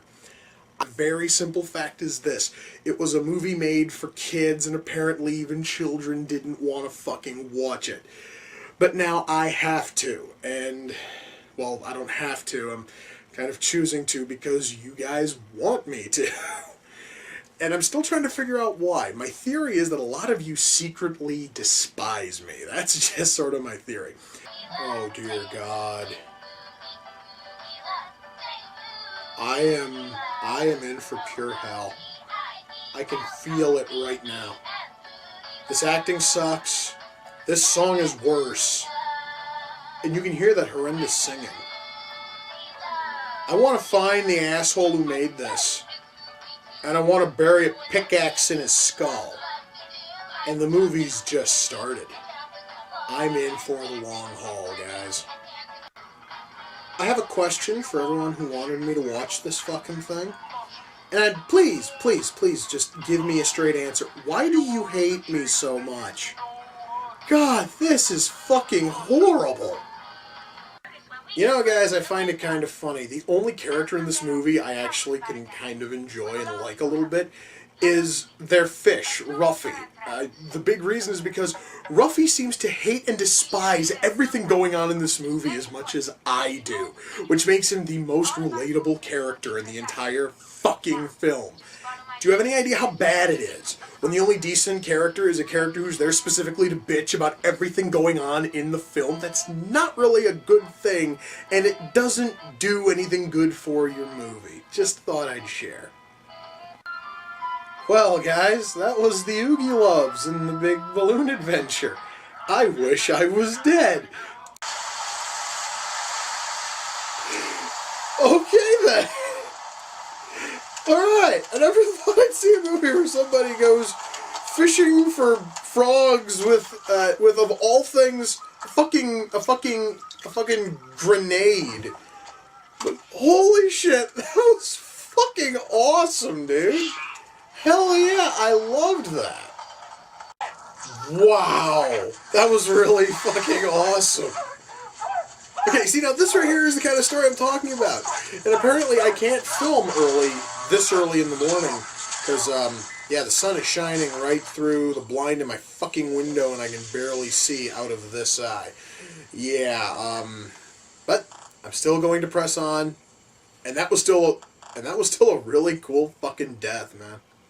So you're telling me that these fucking retards are seeing what is very clearly some kind of horrific and possibly disgusting ritual. I don't give a shit if it's fucking, you know, Halloween. Oh, yeah, they still haven't picked up on the fact.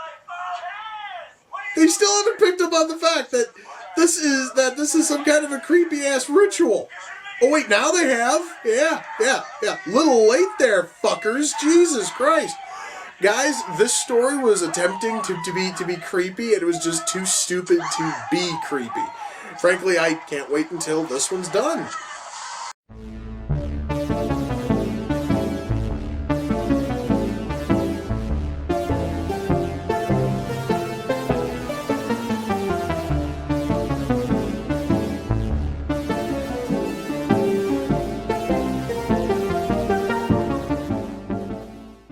Okay, you know, this actually is a pretty cool death, but this music is not fitting for it. You guys hear this, like, lilty, almost happy-sounding music? Yes, this is happening as a character is being electrocuted in a fucking bathtub. And it's just that kind of horrible like music choice, which makes this kind of death scene just fucking hilarious, man. Okay, I really was not expecting her to bite off his ear. Or not bite off. What the fuck is going on here? So, apparently Satan just likes to pop kids, you know, he likes to pop kids' balloons randomly to prove a point from a rather stupid story. Yeah, that felt a little forced and unnecessary. I guess it was for stylistic purposes, but still, it doesn't stop it from being kind of stupid. You know, guys, I am going to say this. Satan in this movie is really kind of cool. And that to me is always sort of a positive, is I've always liked a cool Satan in my movies. I don't know why, I just find that to be kind of interesting.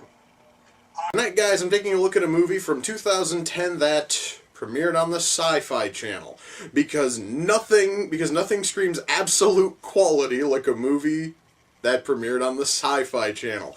You know, we have already established bullets do nothing to this fucking thing. Why the hell do people insist on continuing to shoot at it? And thank you for finally killing off Eric fucking Roberts. He was getting so irritating. That is probably the brightest spot in this movie, is I get to watch Eric fucking Roberts die. But oh, never mind, he's still breathing. Motherfuck. Glory be to the fucking gods, this goddamn thing is done. No. I don't care who was in this fucking movie. I don't want to add more names to the list of people I want to kill. Mind you, the only CG there is the shark, some blood. It always is blood that like splatters, that goes and like splatters against the lens, apparently, to try to add a little bit of realism, except it doesn't look like blood that is hitting the lens. It basically looks like someone's flinging paint at the lens because it's too thick. Yes, I'm bitching about blood thickness in a movie about a killer shark, okay? That is... I am gonna find as much stuff to bitch about so that way I don't have to think about this later, okay? Now, Sharktopus came off of the wish list, and the heartless bastard who sent it in is actually a friend of mine. Yeah, Josh. You guys might happen to know him as Darkness in his YouTube channel. He actually has a new YouTube channel. He opened it recently. It is called The Darknessthecurse, and I'm going to put a link to his. YouTube channel in this video's description. By all means, guys, go over there and check it out. And I guess I should explain why he sent me this. It's because I went on to his wish list, because he has one for his series as well, and I sent him Twilight Seen It for the fucking Wii, and he wanted to find a way to pay, me to sort of get back at me, for sending him that. So he sent me this. Dude, I sent you a functional game, granted a real shitty subject for a functional game, and you sent me a borderline unwatchable shitty fucking movie. Yeah, dude, I can just feel the mountain of love. You know, I guess it kind of makes sense that we would have a Christian trying to spread his faith to zombies. After all, Jesus was technically a zombie. After all, he did die and then, come back. Just saying. At least that's kind of a creative way of looking at it, and plus, well, it kind of works for the sake of this movie, Thank God it's fucking done. Yes, guys, that was American Zombie. Oh, and now there's more shit after, or rather, as they're rolling the credits. No, I don't care about the zombie factory workers. Fuck the zombie factory workers.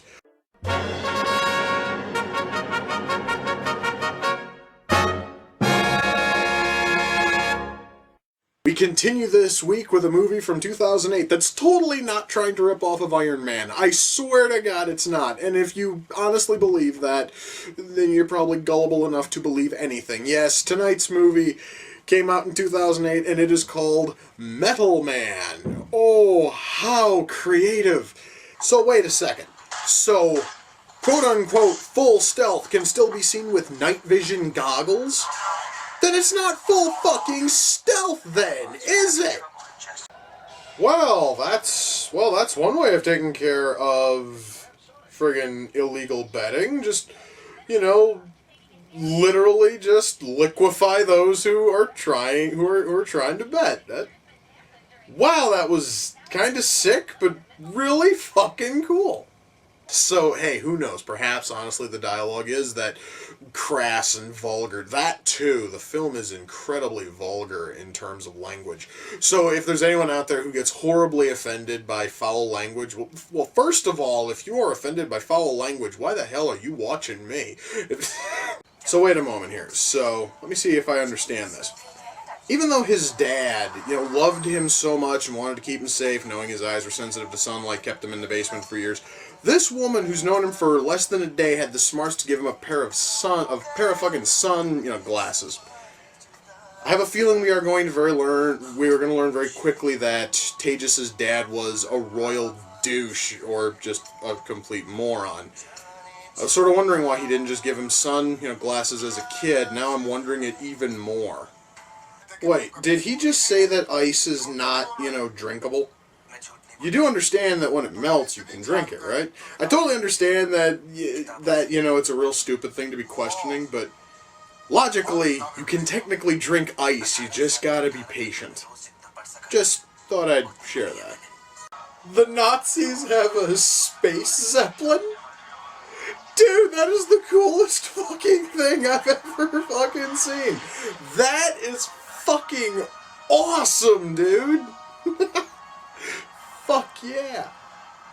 Is North Korea taking claim for the Nazi space zeppelins that are bombing New York? I have no idea if that is just incredibly ballsy or just fucking hilariously awesome, but either way, I fucking like it.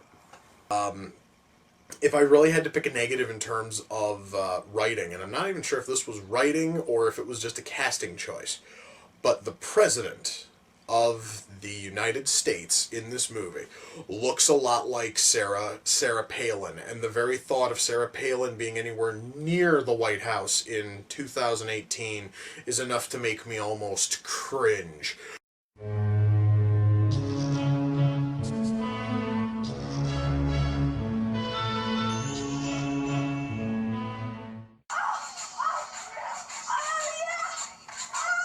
I'm kind of speechless, guys. I have no idea if this is supposed to be a sympathetic attempt at being sexy, but it fails. Big time it fucking fails. Words fucking escape me, guys. What the fuck did I just say? Perhaps maybe instead of pounding on the fucking door and shrieking at it, maybe you could try the goddamn handle and see if it'll open. Jesus Christ. I'm sick and tired of the stupid fucking characters in this movie. In fact, it's making me feel stupider with every passing second. That's never a good thing, guys. Maybe if they would have given us something for these characters. I don't even remember the names of any of them, guys. I just finished fucking watching it. I do not remember the names of any of the fucking characters except that the killer himself was named Millard, because I'm never going to forget a name as absolutely retarded as Millard. Wow. So, even when he's only about a foot tall, that gun does massive fucking damage. I've never seen a cockroach die in such an awesome way in any movie ever. Damn it, I really want one of those fucking guns, man. That is really fucking awesome. Wow. His shot was able to take that dude's arm clean off. I understand I've said this a couple of times. I'm gonna say it again. I want that fucking gun. Fuck yeah. Okay. I never thought I'd see a movie where a man humps a skateboard to climax. That, I really didn't need to see that, but again, never thought I'd live to see that in a fucking movie, so at least it's unique. You need an exorcist for anything as powerful as a haunted dildo. What? Scorsese's probably rolling Haunted dildo. you in the shit rig up. Never thought I'd hear those two words together, but I also now know that if I ever run into one, I need to at least get an exorcist, so you learn something new every day, huh? Okay, I'm really happy to see him fucking die. What I'm not happy about, as some of you can probably hear, is that my neighbor seems to be standing directly underneath my fucking window and running his lawnmower. It's getting a little bit annoying, but I'm gonna try to look past that and focus on the movie. This thing really does feel as fucking if it wasn't even meant to be a Predator film. It was just supposed to be a brand new franchise about alien, hunters who stalk human prey. That's really the only thing I can come up with, because why else would you call it Predator and then make it feel as unpredator-y as possible? Yes, I just said that predator-y is a word. Deal with it, please. Is that alien really shooting that gun gangsta style? Yeah, he fucking is. The alien is shooting his gun sideways. What the fuck? Yes, I understand it's trivial, it's fucking stupid, but yes, that is incredibly fucking stupid. No! I don't think any alien ever I don't think anybody ever should be fucking shooting like gangsta style anyway, but god damn it, that is just fucking retarded, man. And another one of these shallow, one-note, worthless characters dies. It's really sad, guys, that the only thing I am looking forward to in this stupid thing is watching more of these fucking idiots kick off. But then again, that also is because that's the only thing this movie's fucking giving me, and it's actually beginning to depress me a little bit. Now, I'm gonna tell you why I heard about this movie. I heard about it because one of my coworkers who makes it a habit to watch really stupid movies on Netflix found this and told me to just look it up. He really didn't give me a whole lot of details.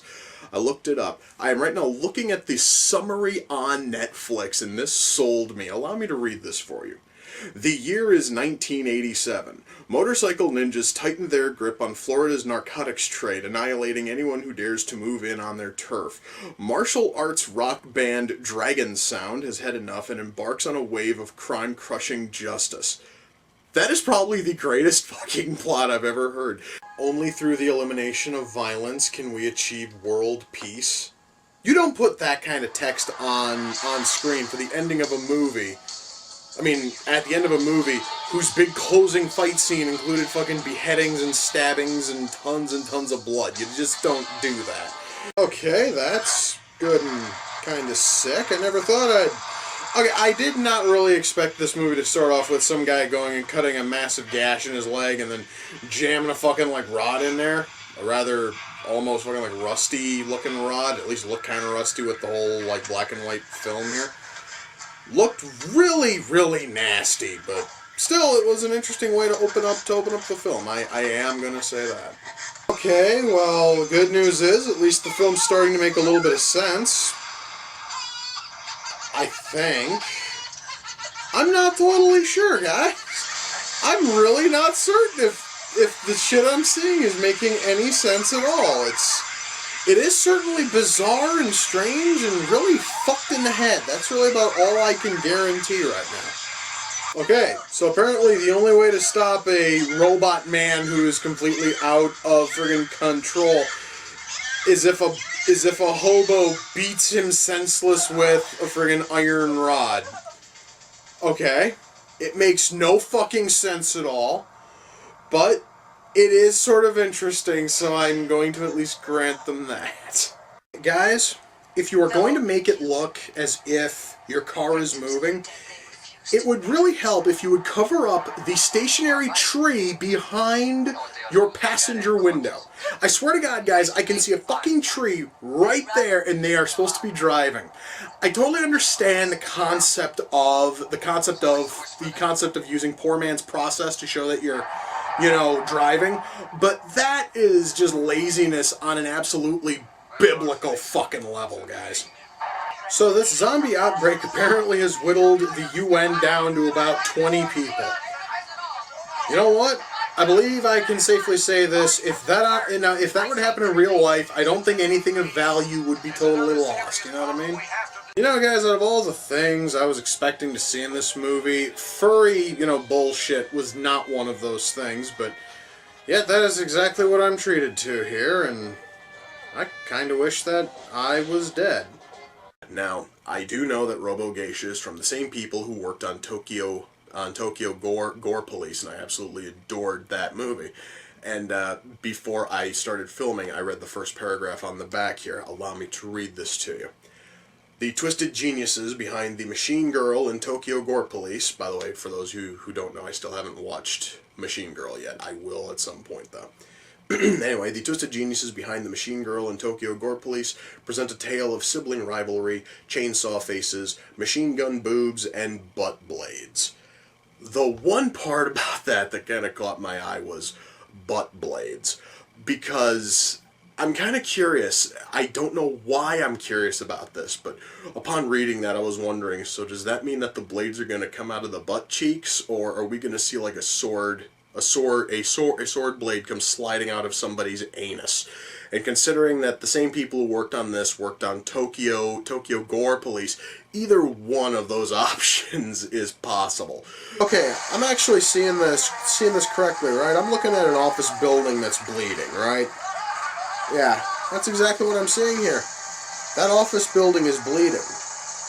You would almost think that would be sort of cool, except, honestly, the fucking, like, blood effect is ridiculously weak. And now we have a second building that's bleeding. Oh, fun. And still the blood effect really sucks. Alright, guys. You guys happen to remember when I mentioned on the back of the DVD case they were talking about butt blades, and I didn't know if the blade was going to come out of the butt cheeks or if it was going to come out of the anus? Yeah, blade comes out of the anus. We got 3 characters with it, too. It's kind of cool. I just sort of wish that the butt blade, or the ass sword as it's called in the subtitles, were utilized in a better movie, but, well, at least it still looks sort of cool. Okay, I would really like to question the writing here for just a sec. Steve Rogers was just told that this Project Zeus is the most secretive project the U.S. has, and his response to that is, "I've never heard of it." No shit, Sherlock. That's kind of sort of the point of it being a secret project. Especially if it's the most secretive project the U.S. has. Oh my god. Guys, I really want this to get fucking better, but this writing so far is just hideous. Oh my fucking god. So we have Jughead, in his 30s, doing a rap cover of the Archie's only big hit, which was, well, Sugar. God. God, this fucking sucks. Wow, I completely forgot about exactly how much the Archie's music really sucked. My god, this song is horrible, but at least it isn't Sugar. I've already heard at least 2 or 3 different versions of that fucking song over the course of this movie. I'm happy to not have to listen to it again. Music. Ooh boy, let's talk about music. Yes, guys, now the Archies, which was the band that Archie and his friends all made, they actually did put out albums. They actually put out records. They put out songs. Their one big hit was Sugar. And you hear it 3 different times, performed 3 different ways. Wait. So, Doctor Strange's parents died to protect him because he has special powers. So, Doctor Strange is Harry Potter. Yeah, that's good fucking no, guys. And they got Lindsay Lohan to play a drug addict. Wow, that is such a stretch for her, but then again, I guess it sort of makes sense. I mean, why in the hell would you want to pay an actor to play as a crack whore when you can just get an actual crack whore to do it? You know, it just makes sense. Okay, never thought I'd ever see a movie where somebody goes bungee jumping with another man's intestines. That was fucking awesome, guys. Hell yeah. Okay, guys, I think I know what would make spelling bees on television watchable. If the people at the spelling bees were high on pot. That is kind of funny, guys. Holy hell. Alright, I guess it's time to try to talk about this movie. Well, I'm going to say, when I went into this thing, I was absolutely expecting a very poorly written stoner comedy. Granted, I wasn't really putting it on the same low level that I wound up dumping Cheech and Chong's animated movie into, but I still was not expecting something good. I really wasn't expecting anything big, and well, this movie surprised the hell out of me, guys. This is one of the most smartly written stoner films I have ever seen. This was amazing. When all is said and done, can I recommend High School? You bet your ass I do. Okay, I totally understand that I'm not exactly an expert on bank robberies, but I really don't think that going in, firing off guns and your entire crew dressed up as ninjas is probably the best way of doing it. Just saying, like, you might want to do something a little bit more quiet, maybe kind of stealthy. But sitting there and just opening fire randomly just doesn't quite work, and those are some beautiful fucking diamonds. Anyway, I don't think that this was the best way to do a bank heist. Just saying. Oh my god! Okay, I never thought I'd see a movie that would show a dog who had just been run over, and it would be funny as shit. This movie did it. That is beyond fucking awesome.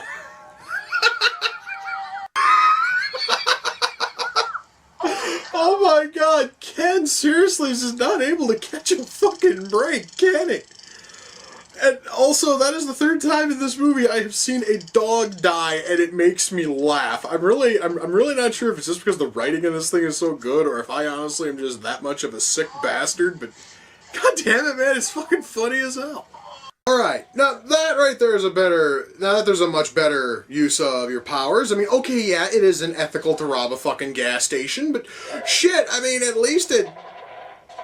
Okay. It's even less ethical to blow the fucking gas station up, but hey, you know, at least he stole the money for a good reason, kinda. Tonight, guys, I'm taking a look at an animated musical from 2003. That movie is Interstella 5555, the 5 Tori of the 5 Ecrit 5 Tar 5 Istum.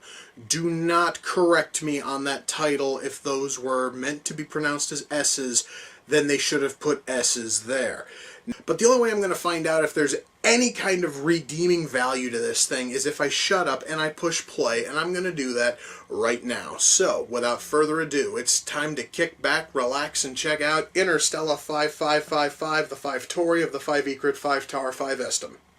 Well, guys, that was Interstella 5555, the 5 Tori of the 5 Ecrit 5 Tar 5 Istum. Let me shut that off. And yes, I'm going to continue calling it by its full title as it is written, just because I'm just that kind of a douchebag. Now, there's a very special reason why I wanted to review this movie, and that is because I have seen the ending of this movie at least 30 times. When I say that, I mean that it was on the tail end of a very old Betamax tape I had when I was a kid. We had long since taped over the movie. I had never gotten to see the movie myself, but I do remember the ending. And when I say the ending, I mean like the last 45 seconds of it or so, where everybody's throwing all of their guns into a big pile, and then Bigfoot runs over a hill with a boombox in his hands.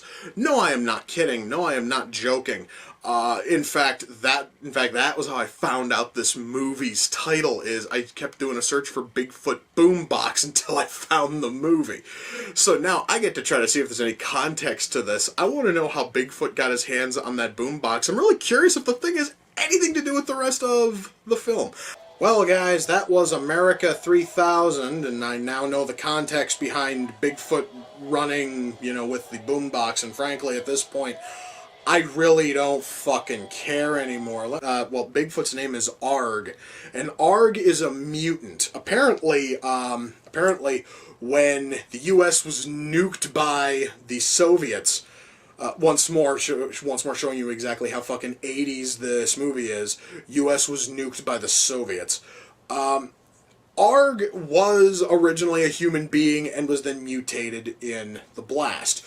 Which, yes, guys, the big lesson here is that if there are nukes coming, stand fucking like outside, and you will just become like a Bigfoot mutant thing. You learn something new every day. Is that a 7-barreled shot, gun? Fuck, I want one of those, man. No, guys, seriously, I fucking want a 7-barreled shotty, man. That'd be fucking awesome, dude. Okay, that is sort of interesting. I never would have guessed if you would have crossed a beagle with a fucking like caterpillar, it would wind up kind of cute. You definitely learn something new every day. That thing really is just genuinely frickin' adorable, guys. Oh, whoa. So this guy, who I should mention is a fucking electrician, keeps a cavalry saber in his toolbox in the off chance he finds a portal to a parallel dimension in a wall he happens to be working on. I'm not even going to pretend to make fucking sense of that, because it doesn't make any sense. That, guys, is clinically retarded.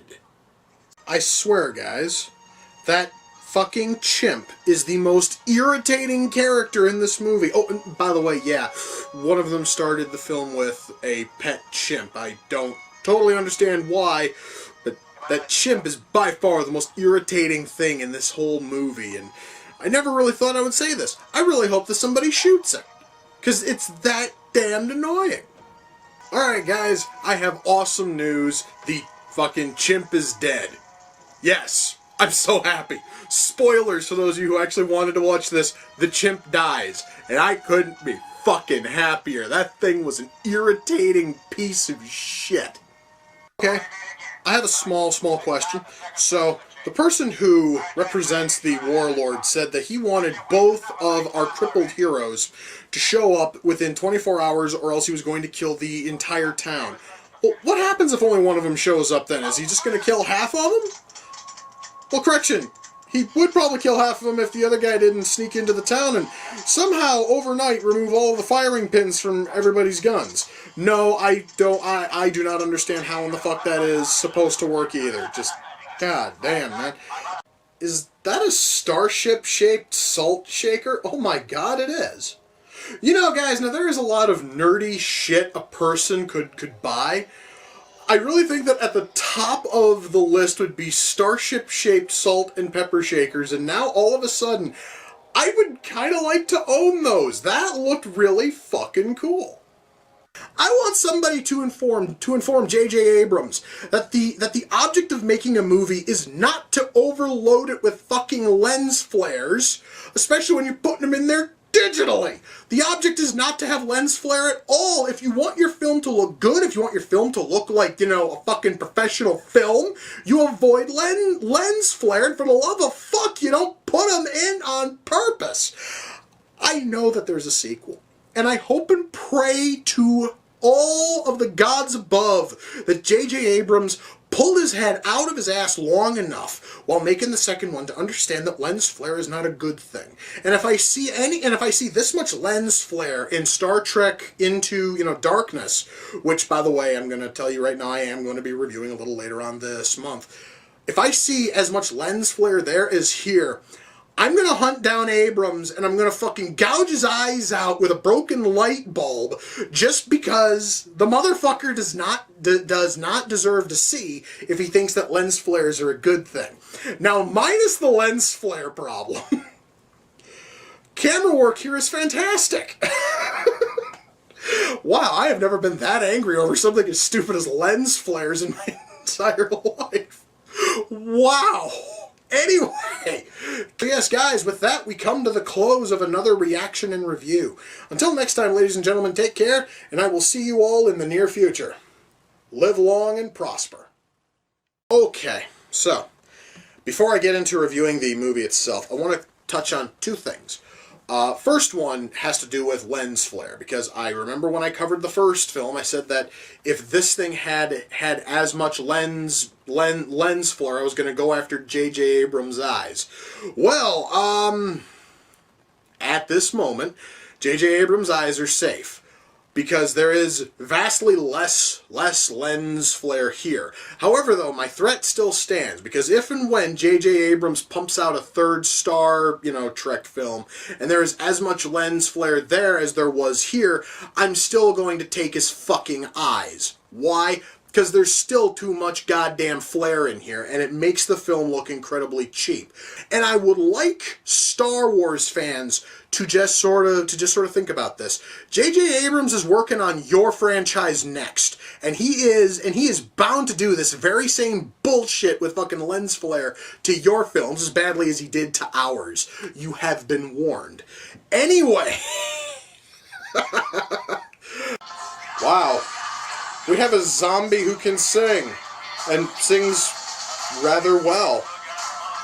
Guys, I never thought I'd be able to claim, whilst watching a movie, that I have found a zombie who can sing. That is definitely different and incredibly cool. He has mean nostrils? What the fuck is that supposed to mean? No, guys, honest to God, I'm trying to ponder that one. She just claims Sluggo has mean nostrils. What the fuck are mean nostrils? Wait a minute, wait. His mother just died. He's hearing voices. They're telling him he can do anything he wants. The first thing he asks is if he can play his music loud. Okay, I totally understand, guys, that some people really have to enjoy their music really loud. But isn't there such a thing as, you know, priorities? Like, shouldn't you, like, take care of the corpse of your dead mother instead of going and playing some rather shitty music incredibly loud? I'm sorry, guys, I just found that a little bit odd. Well, guys, good news is that Donnie's taste in music has gotten better. This honestly is better. This right here is better than the bullshit he was playing when he found out that his fucking mom died. So I guess that your taste in music gets better as your mind gets more and more fucked up. It's kind of interesting. So the movie ends with a rather creative and interesting sequel, you know, hook. I don't think they ever actually went through with a sequel, but that was certainly creative. And the closing credits roll over more fucking disco. Yay! I wish I was fucking dead. No, shut up! Burn in the deepest pits, you disco fuckers. I, guys, have never claimed that Tara Reid is a fucking actress. At this point, I am now barely able to call her human, because her fucking performance here did not seem like that of a person who had lived on Earth their entire life. It really seemed almost like the fucking performance of a friggin' alien who landed here recently and is just now starting to pick up what it means to move, sound, and act kind of human. And mind you, they cast her as a fucking archaeologist. I know for a fact, guys, that Tara fucking Reid is a dumb motherfucker. To cast her as a fucking archaeologist is laughable at best. You guys, the only thing which would be a worse casting choice would be casting Paris Hilton as a nuclear physicist, okay? It just doesn't fucking work.